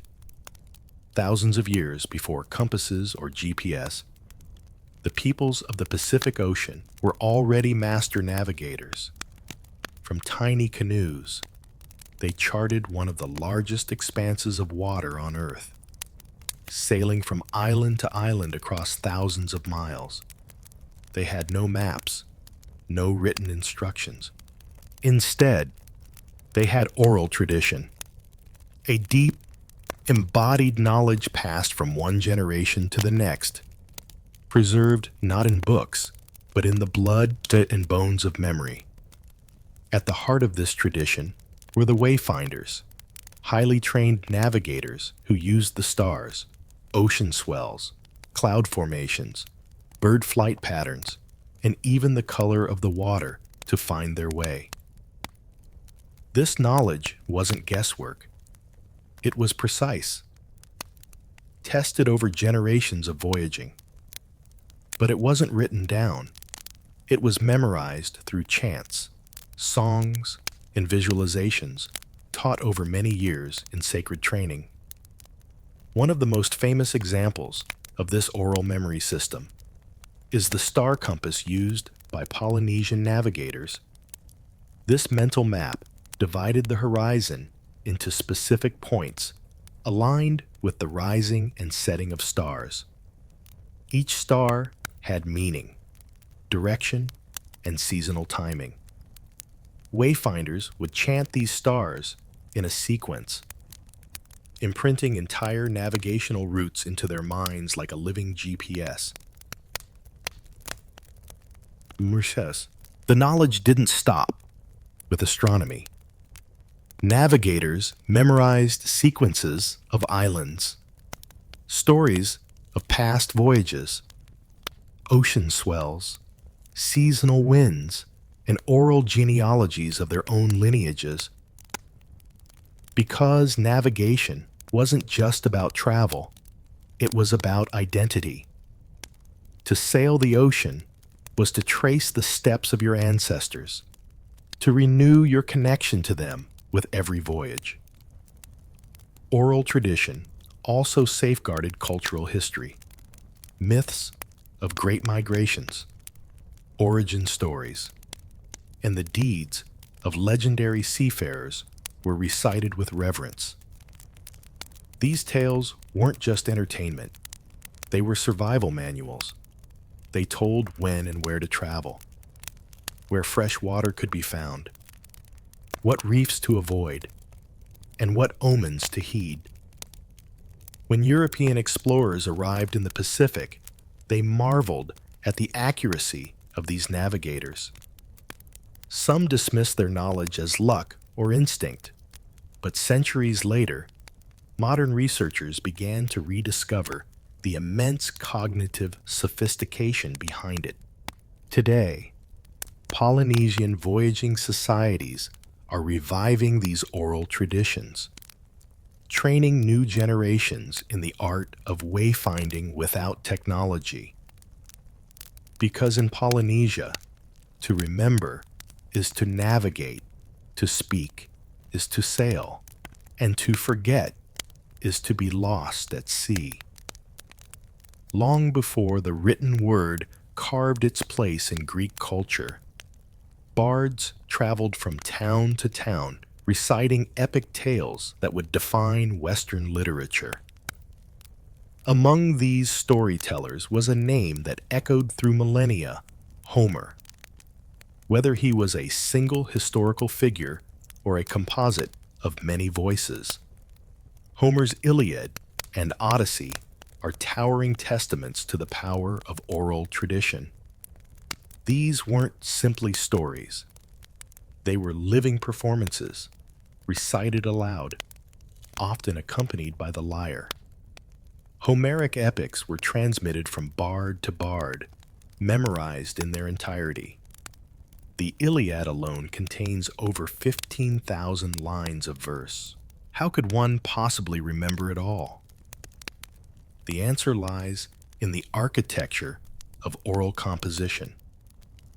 Formulaic language, repetition, epithets like rosy-fingered Dawn or swift-footed Achilles. These repeated phrases weren't just poetic flourishes. They were memory aids, cues embedded in the narrative to help the performer stay on track. This method of oral composition allowed for flexibility.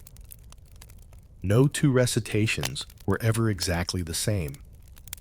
A bard could expand or shorten the story depending on the audience, weaving in local heroes or emphasizing different emotional beats. In this way, oral tradition allowed the epics to remain relevant, reshaped by each generation, even as their core remained intact. Homeric epics were more than entertainment. They were moral instruction, historical memory, and collective identity. Through the stories of Troy and Odysseus, Greek audiences absorbed lessons on honor, loyalty, cunning, fate, and the will of the gods. The performances bound communities together, reinforcing shared values and reminding listeners of their place in the tapestry of myth and memory. Even after the invention of writing, Homer's works continued to be performed aloud for centuries. The Greeks eventually committed the epics to text, but by then, they had already left their imprint on Greek thought, education, and religion. They became cornerstones of classical learning, recited in schools, and echoed in the works of philosophers and playwrights. The survival of Homer's tales is a triumph of the oral world. They weren't etched in stone, yet they endured longer than many civilizations. They remind us that human memory, when nurtured and structured, can rival the permanence of books. Because in ancient Greece, to recite Homer wasn't just to tell a story, it was to hold history in your breath.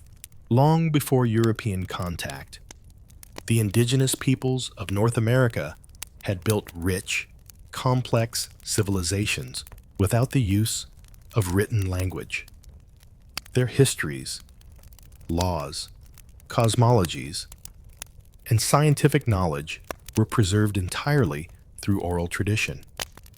For these communities, spoken word was not merely a method of communication, it was a sacred force. Stories were not just told, they were shared, passed like ceremonial objects with reverence and responsibility. Each nation, whether the Haudenosaunee, Lakota, Navajo, or Hopi, had its own oral system suited to its landscape, cosmology, and social structure. Creation stories explained not just how the world began, but how humans were meant to live within it. Animal fables taught values like respect, courage, and humility. Historical narratives preserved records of migration, warfare, treaties, and contact with outsiders. These stories were often told during winter when families gathered in longhouses or around fire circles, reinforcing identity and kinship. The storytellers, often elders or spiritual leaders, were chosen not just for their memory, but for their integrity. They had to be exact. Embellishment wasn't encouraged unless it served a ritual purpose. Many stories had strict patterns, sacred sequences, and proper openings. A story mistold wasn't just inaccurate, it was disrespectful, beyond history and myth. Oral tradition also preserved practical knowledge. Indigenous fire ecology, agricultural systems, astronomical tracking, and herbal medicine were passed orally across centuries. The knowledge of when to plant, where to hunt, how to interpret the stars, or what plants healed wounds. This wasn't written in manuals. It was spoken from elder to youth, often in the form of story, song, or ceremony. Even diplomacy was rooted in oral memory. The Haudenosaunee Confederacy, one of the world's oldest participatory democracies, relied on oral recitation of its great law of peace. An epic constitution preserved through wampum belts and ceremonial speech, not parchment. Laws were often embedded in stories, myths, and metaphors, reinforcing values like reciprocity, respect, and responsibility. These oral systems were not rigid. They were adaptable. They could evolve with changing times, incorporating new realities without needing to revise written codes. This flexibility made oral law dynamic, deeply embedded in community life, and often more restorative than punitive. When colonial powers imposed written legal systems, many oral law traditions were dismissed as primitive or inferior, but they were anything but. They were community-centered, historically informed, and designed to maintain social balance, not merely enforce state power. Today, some of these oral legal systems are being revived and honored in places like New Zealand and Canada. Traditional justice models are being integrated into formal systems, not because they're quaint, but because they work. Because in oral law, justice isn't something you read, it's something you hear, something you remember, and something your whole community understands. At the heart of every oral tradition lies a human being, the storyteller. More than just a narrator, the storyteller is a performer, a teacher, and a guardian of cultural memory. Whether standing before a royal court or sitting by a village fire, they use voice, gesture, rhythm, and emotion to transform memory into living experience. In oral societies, storytelling isn't just an act, it's an art form with structure, training, and purpose. Memory is the storyteller's greatest tool. But this isn't memory as most people know it. Storytellers often train from childhood, absorbing tales word for word, gesture for gesture, tone for tone. They learn through apprenticeship, listening to masters for years before ever telling a story themselves. Precision matters. The wrong detail can twist a sacred myth or misrepresent a lineage. And yet, flexibility is also part of the craft. A master storyteller knows how to adjust timing, tone, or content to suit different audiences, moments, or emotional atmospheres. Across cultures, performance is central. In Japan, rakugo performers sit on stage with only a fan and a cloth, bringing entire casts of characters to life through changes in pitch, facial expression, and timing. In India, the Kathakali tradition combines dance, mime, and song to retell ancient epics like the Mahabharata. In West Africa, griots use instruments like the kora to accompany their recitations, turning history into melody. Storytelling then isn't static. It's theater with memory as its script, and the audience is never passive. In oral cultures, storytelling is communal. Listeners gasp, laugh, respond. They know the tales, but come to hear them again. For how they're told matters as much as what is told. A familiar myth can feel new, fresh, even revelatory, depending on the teller's skill. Importantly, storytelling is not entertainment alone. It's education, history, ritual, lore, and survival. A story may teach a child what plants are poisonous. It may encode directions across a desert or rules about kinship and taboo. Often the lesson is buried in metaphor, understood only with maturity. The storyteller is thus a cultural cornerstone.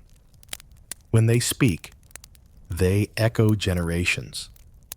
They don't just remember the past, they embody it. Because in oral tradition, memory doesn't live in books, it lives in people. And when they speak, entire civilizations speak with them. In a world ruled by screens, algorithms, and cloud storage, it might seem like oral tradition has faded into the background. But in truth, it's not dying. it's evolving. The digital age, far from erasing spoken heritage, has given it new platforms, new audiences, and new power.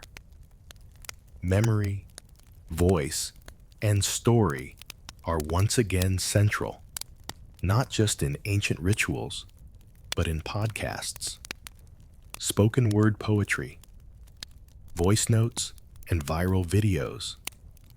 The medium has changed, but the human impulse remains the same: to remember through voice.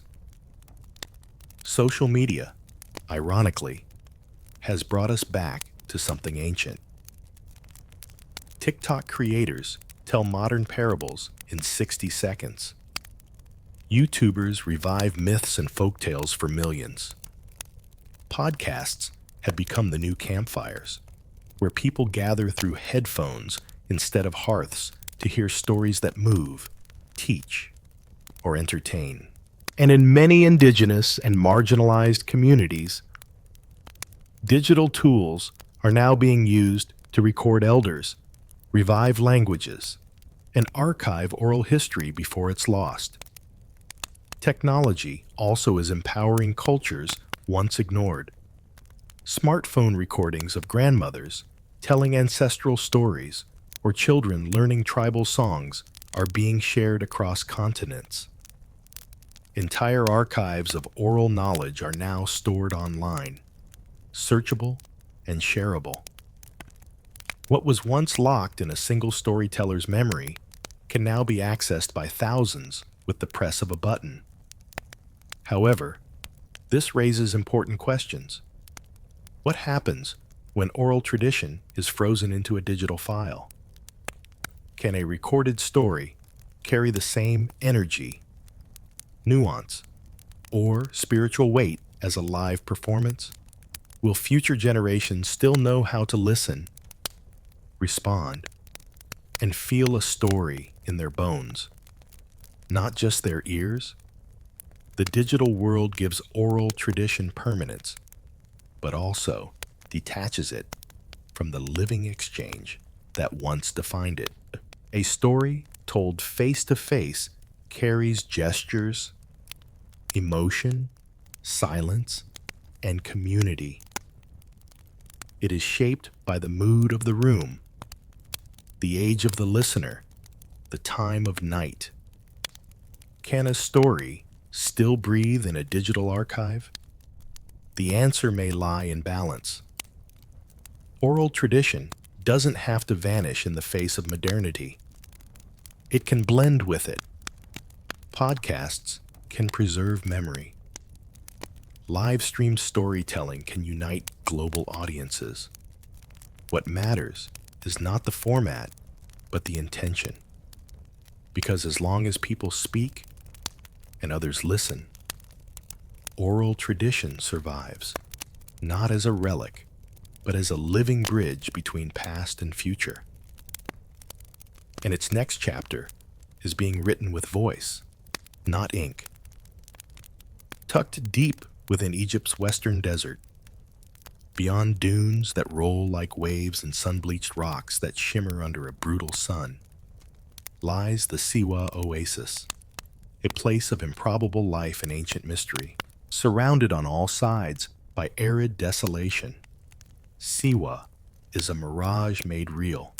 Cool freshwater springs, groves of date palms and olive trees where there should be none. But its true claim to fame is not its beauty or its isolation.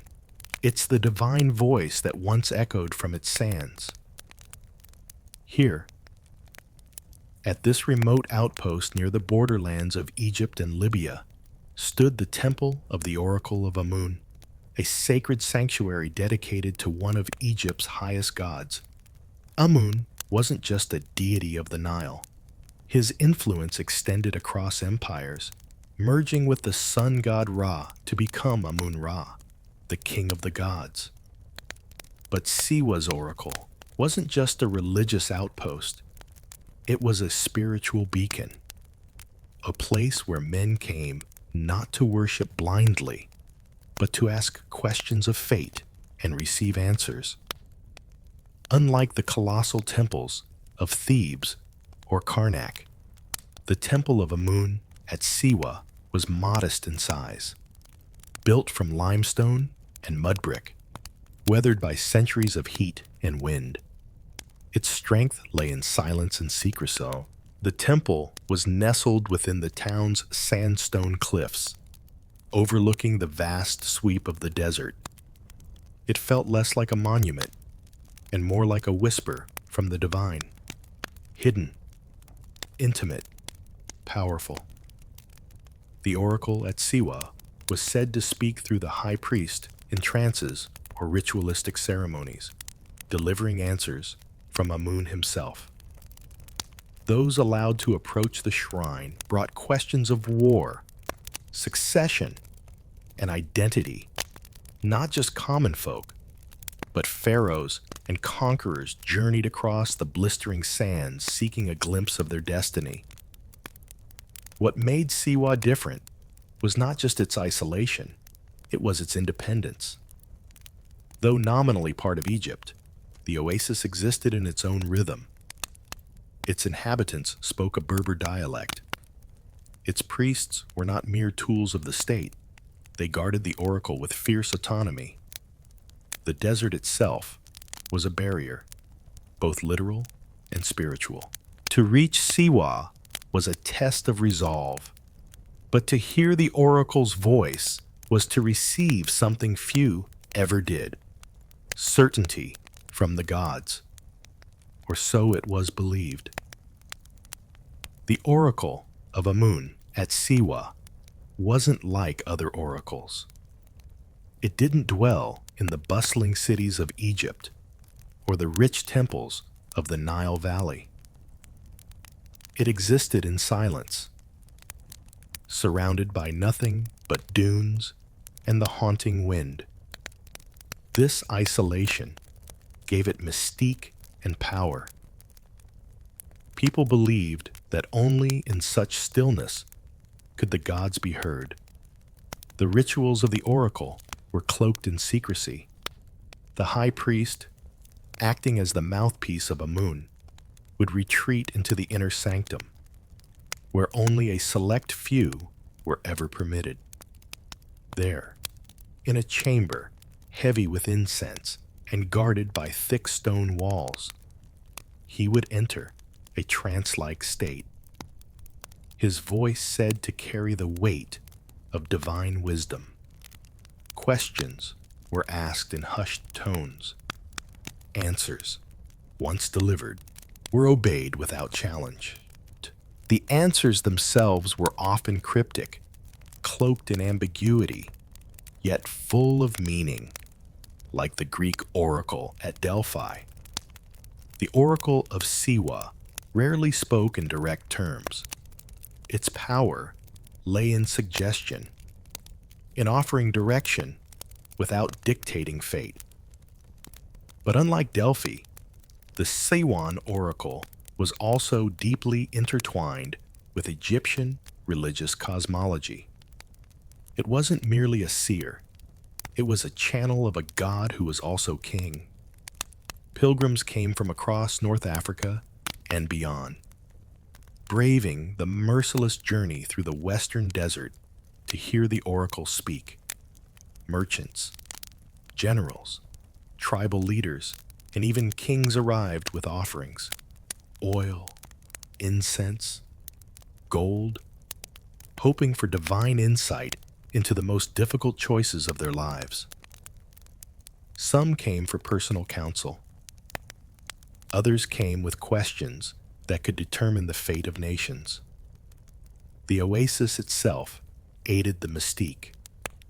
At night, the desert grew quiet and impossibly dark, the sky blanketed with stars. The wind through the date palms sounded almost like voices. Visitors would report dreams, visions, or sudden feelings of revelation after their visit. Whether by ritual or suggestion, The experience left a deep impression, but it wasn't just religious seekers who came. Political figures understood the oracle's value. To receive its blessing was to claim legitimacy, not just among locals, but across the Mediterranean world. A prophecy from Siwa could crown a king, justify a war, or forge an empire. And soon, one man would test that very power, carrying with him a question no mortal had yet dared ask. Was he a god, or merely a king? In 331 BCE, a young conqueror rode into the Egyptian desert with a crown on his head and a question in his heart. His name was Alexander of Macedon, known to history as Alexander the Great. By this point, he had already defeated the Persian Empire in Egypt and had been declared a pharaoh. But titles weren't enough. Alexander sought divine affirmation, not from men, but from gods. And so he turned towards Siwa. The journey was perilous. The path from Memphis to Siwa was not marked on any clear map. It wound through scorching desert, salt flats, and shifting dunes. Greek historians wrote that Alexander and his caravan nearly lost their way, saved only by miraculous signs, ravens guiding their route, or perhaps divine serpents slithering through the sand. Others claimed they were led by rainstorms, extraordinary events in such an arid land. These tales may have been embellished, but they reflect the mythic tone of the entire expedition. Why did Alexander risk so much to reach the temple? The answer lies in his ambition, not just to rule the known world, but to become more than human. Like the pharaohs before him, Alexander wanted divine legitimacy. He believed, or wanted others to believe, that he was not merely the son of Philip of Macedon, but the son of Zeus Ammon, the supreme god of both the Greek and Egyptian pantheons, whose earthly voice whispered from the Siwan temple. When he arrived at the oasis, Alexander was welcomed with great honor. The priests, likely well aware of his power and political reach, received him in the temple's inner sanctum, a rare privilege. What transpired in that meeting remains a mystery. No detailed account exists, but Alexander emerged transformed. Later, when asked what the oracle had told him, he was famously vague. Some sources suggest the oracle addressed him as the son of Zeus. Others say Alexander received a prophecy of victory and divine favor. Whatever the truth, Alexander's behavior changed.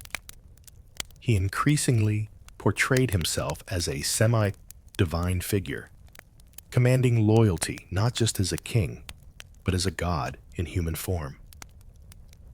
The desert had given him more than just an answer. It had given him myth.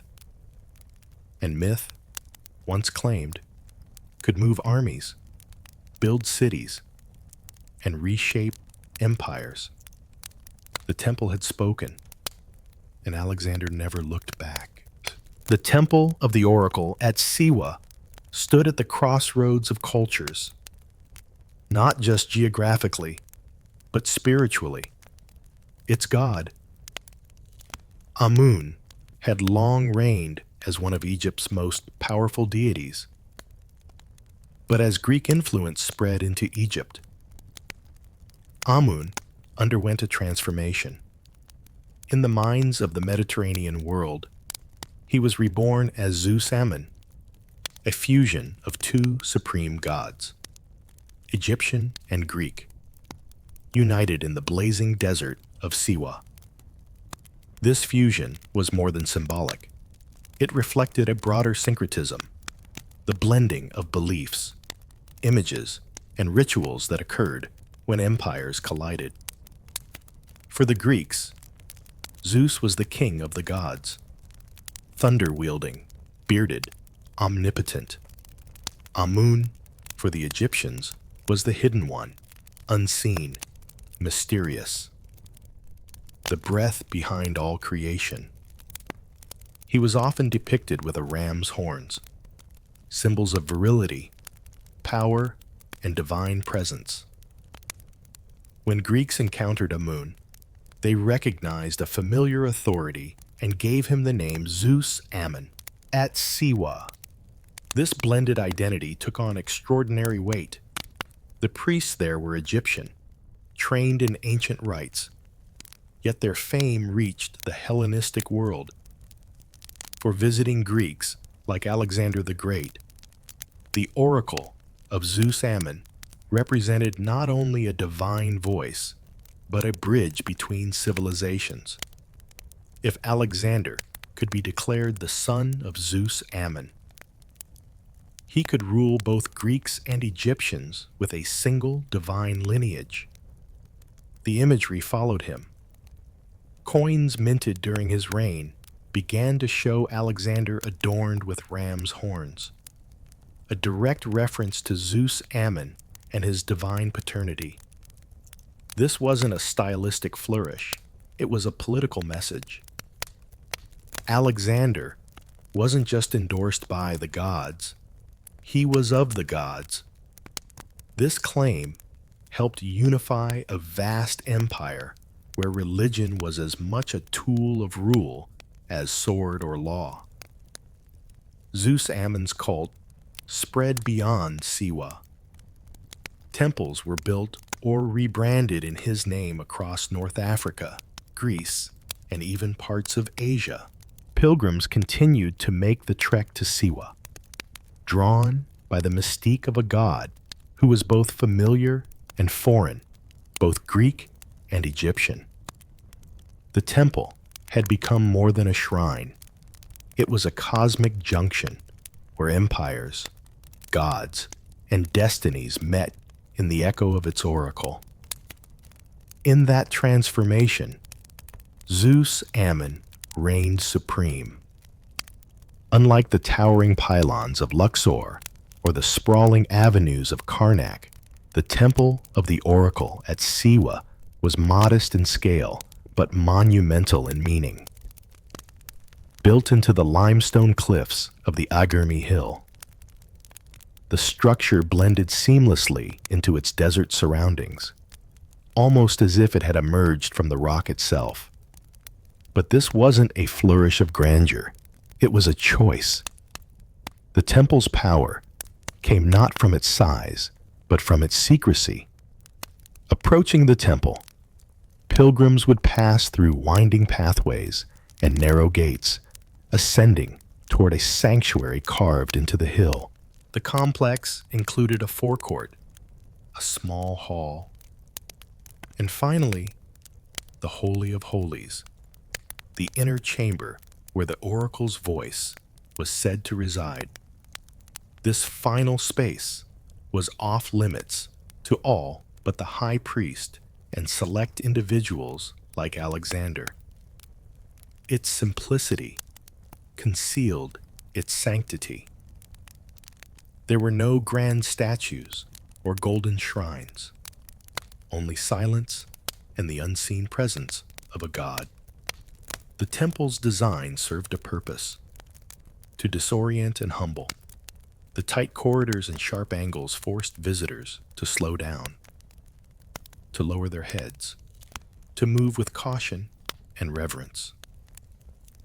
In the desert, where vastness and exposure ruled, the temple offered enclosure and stillness. Light barely entered the sanctuary. Incense would have hung heavy in the air. echoes turned whispers into something otherworldly. Scholars believe the temple may have had roof openings or vents to carry the priest's voice into adjoining rooms, heightening the drama of the oracle's declarations. From the shadows, a god would speak, and listeners would feel awe. Not because of what they saw, but what they heard. The architecture wasn't just functional, it was ritualistic theater. Surrounding the temple were other structures, priests' quarters, ritual pools, and sacred gardens fed by natural springs. Even in this arid land, Siwa was blessed with water, adding to the belief that the oasis itself was touched by divine hands. From this sacred hill, one could see the dunes stretching endlessly, a reminder of the temple's isolation and importance. This was not a place for crowds, it was a place for pilgrims, prophets, and kings.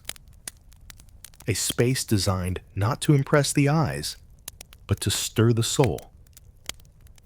And in that still, cloistered chamber, the future could be whispered from stone. As centuries passed and empires shifted, the temple of the oracle at Siwa began to fade, not in legend, but in voice. The divine breath that once stirred the desert winds grew still. By the time the Roman Empire took root in Egypt, the oracle's prominence had begun to wane. What had once been a cosmic crossroads between gods and kings was now a relic of a fading world. There was no single moment when the oracle fell silent.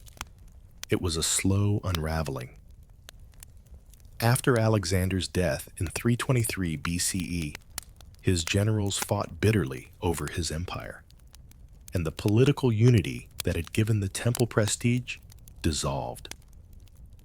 Though Zeus Ammon continued to be venerated in name, the pilgrimage to Siwa no longer held the same magnetic pull. Power shifted back to the Nile Valley and to cities like Alexandria, where philosophy and science began to replace faith. The rise of Rome brought new gods, new laws, and new priorities. Roman emperors paid lip service to Egyptian cults, but the centralized, bureaucratic religion of the empire left little room for the shadowy ambiguity of oracles.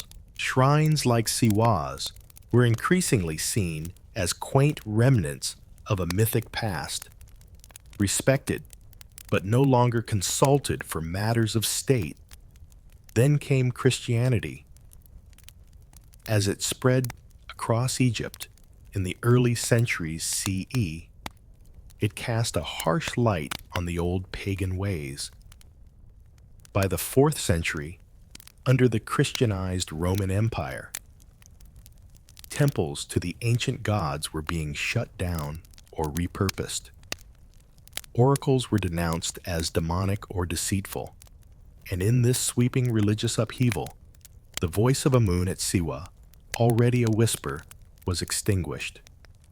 The temple itself fell into disrepair, its stones weathered by time and sandstorms. Priests vanished. Rituals ended. The god who once spoke to Alexander and guided kings now stood mute, buried under the sands of history. Travelers still visited, curious about its legacy, but found only silence and ruins. And yet, the story didn't vanish. Siwa became legend, a place spoken of in hushed tones by scholars and dreamers. The temple may have lost its oracle, but it had gained something else: mystery. In silence, the temple became immortal, not in prophecy, but in memory, not in sound, but in stone. For centuries, the temple of the oracle at Siwa lay hidden from the wider world, buried not under rubble, but under forgetfulness. The oasis remained inhabited, its people living in quiet continuity. But the once sacred temple was no longer a place of pilgrimage. Its walls weathered under relentless desert winds. Its legends, though still told among locals, had faded from global memory. That began to change in the 18th and 19th centuries when European explorers and scholars, swept up in a wave of curiosity about ancient Egypt, turned their attention to the western desert. Siwa was difficult to reach. Its isolation, protected by harsh terrain and wary tribes. But in 1792, the first documented European, an Englishman named William George Brown, braved the journey. Others followed, drawn by rumors of a lost oracle visited by Alexander the Great. By the early 20th century, archaeologists and historians began surveying the ruins in earnest. The Agurmi Hill complex was identified as the likely site of the Temple of Amun. Though modest in size, the structure matched descriptions from ancient texts: a central chamber, thick defensive walls, and its vantage point over the surrounding oasis. The temple wasn't grand, but it was exactly where history said it would be. Excavations were limited and cautious. The site had suffered erosion, but some stonework and inscriptions remained. Fragmentary as it was, the architecture spoke volumes.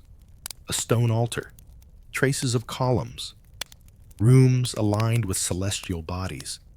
Each clue confirmed that this windswept ruin had once held the ear of kings and gods. More than archaeology, it was the mythology of Siwa that drew fascination.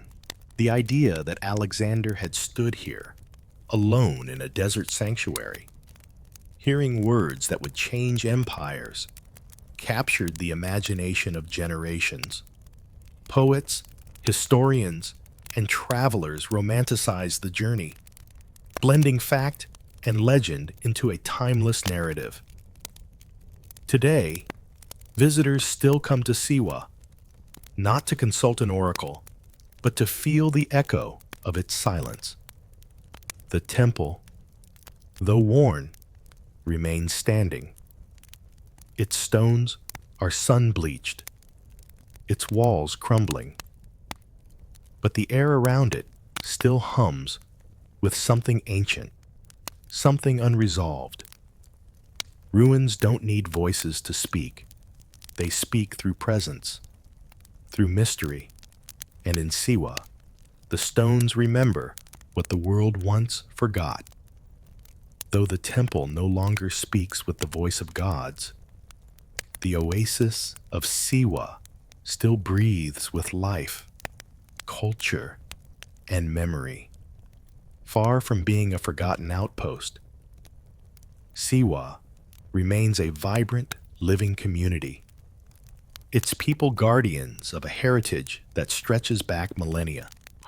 The oracle may be silent, but the traditions it once inspired still ripple through the town's language, rituals, and rhythms.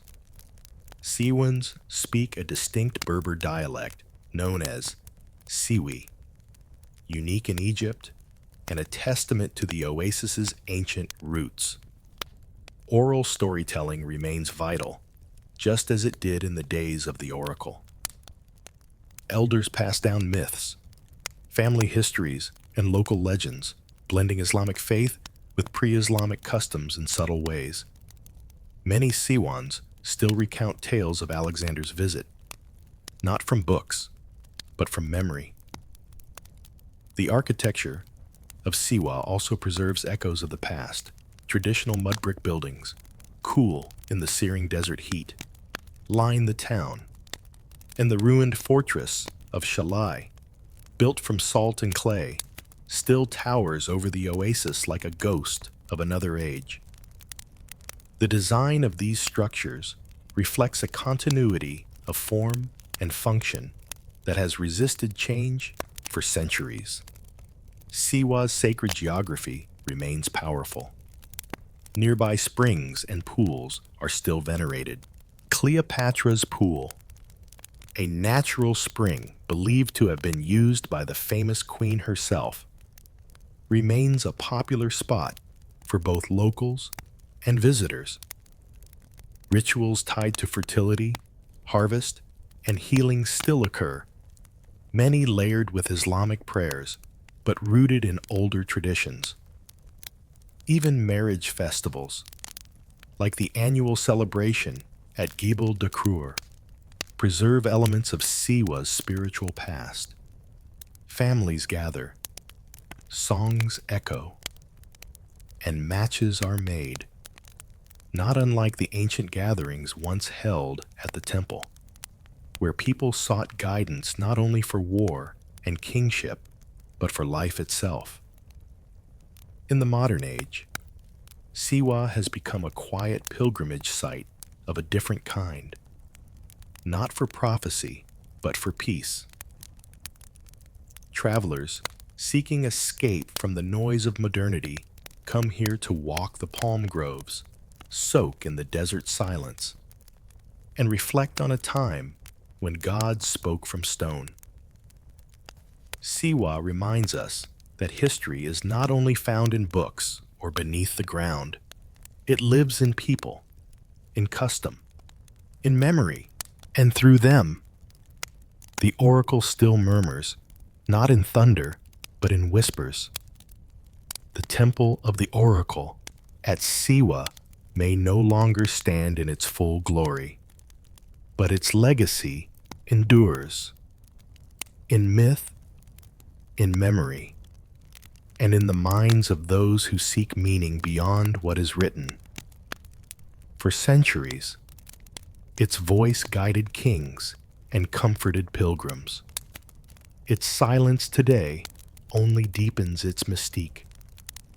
Few places in the ancient world held such a profound air of sacred uncertainty, a space where questions were heavier than answers, and silence could feel divine. Siwa's oracle lives on, not in revived rituals, but in the stories we continue to tell. Alexander the Great's visit remains one of history's most compelling crossroads. A mortal man surrounded by sand, seeking to confirm that he was more than human. Whether the oracle truly declared him a god or merely allowed him to believe it, the outcome was the same. Destiny was shaped. The enduring fascination with Siwa comes from this fusion of history and myth. It asks us timeless questions. Can men become gods? Can destiny be revealed? Does the voice of truth ever speak plainly or only in riddles? And perhaps most importantly, do we still listen for those whispers? Modern seekers visit the ruins, not with questions of empire or conquest, but for clarity, for stillness, for presence. The desert remains vast and unmoved, the temple crumbling but magnetic. The same sun that scorched Alexander's caravan now warms curious travelers. The same silence that once surrounded the Holy of Holies still envelops the broken walls.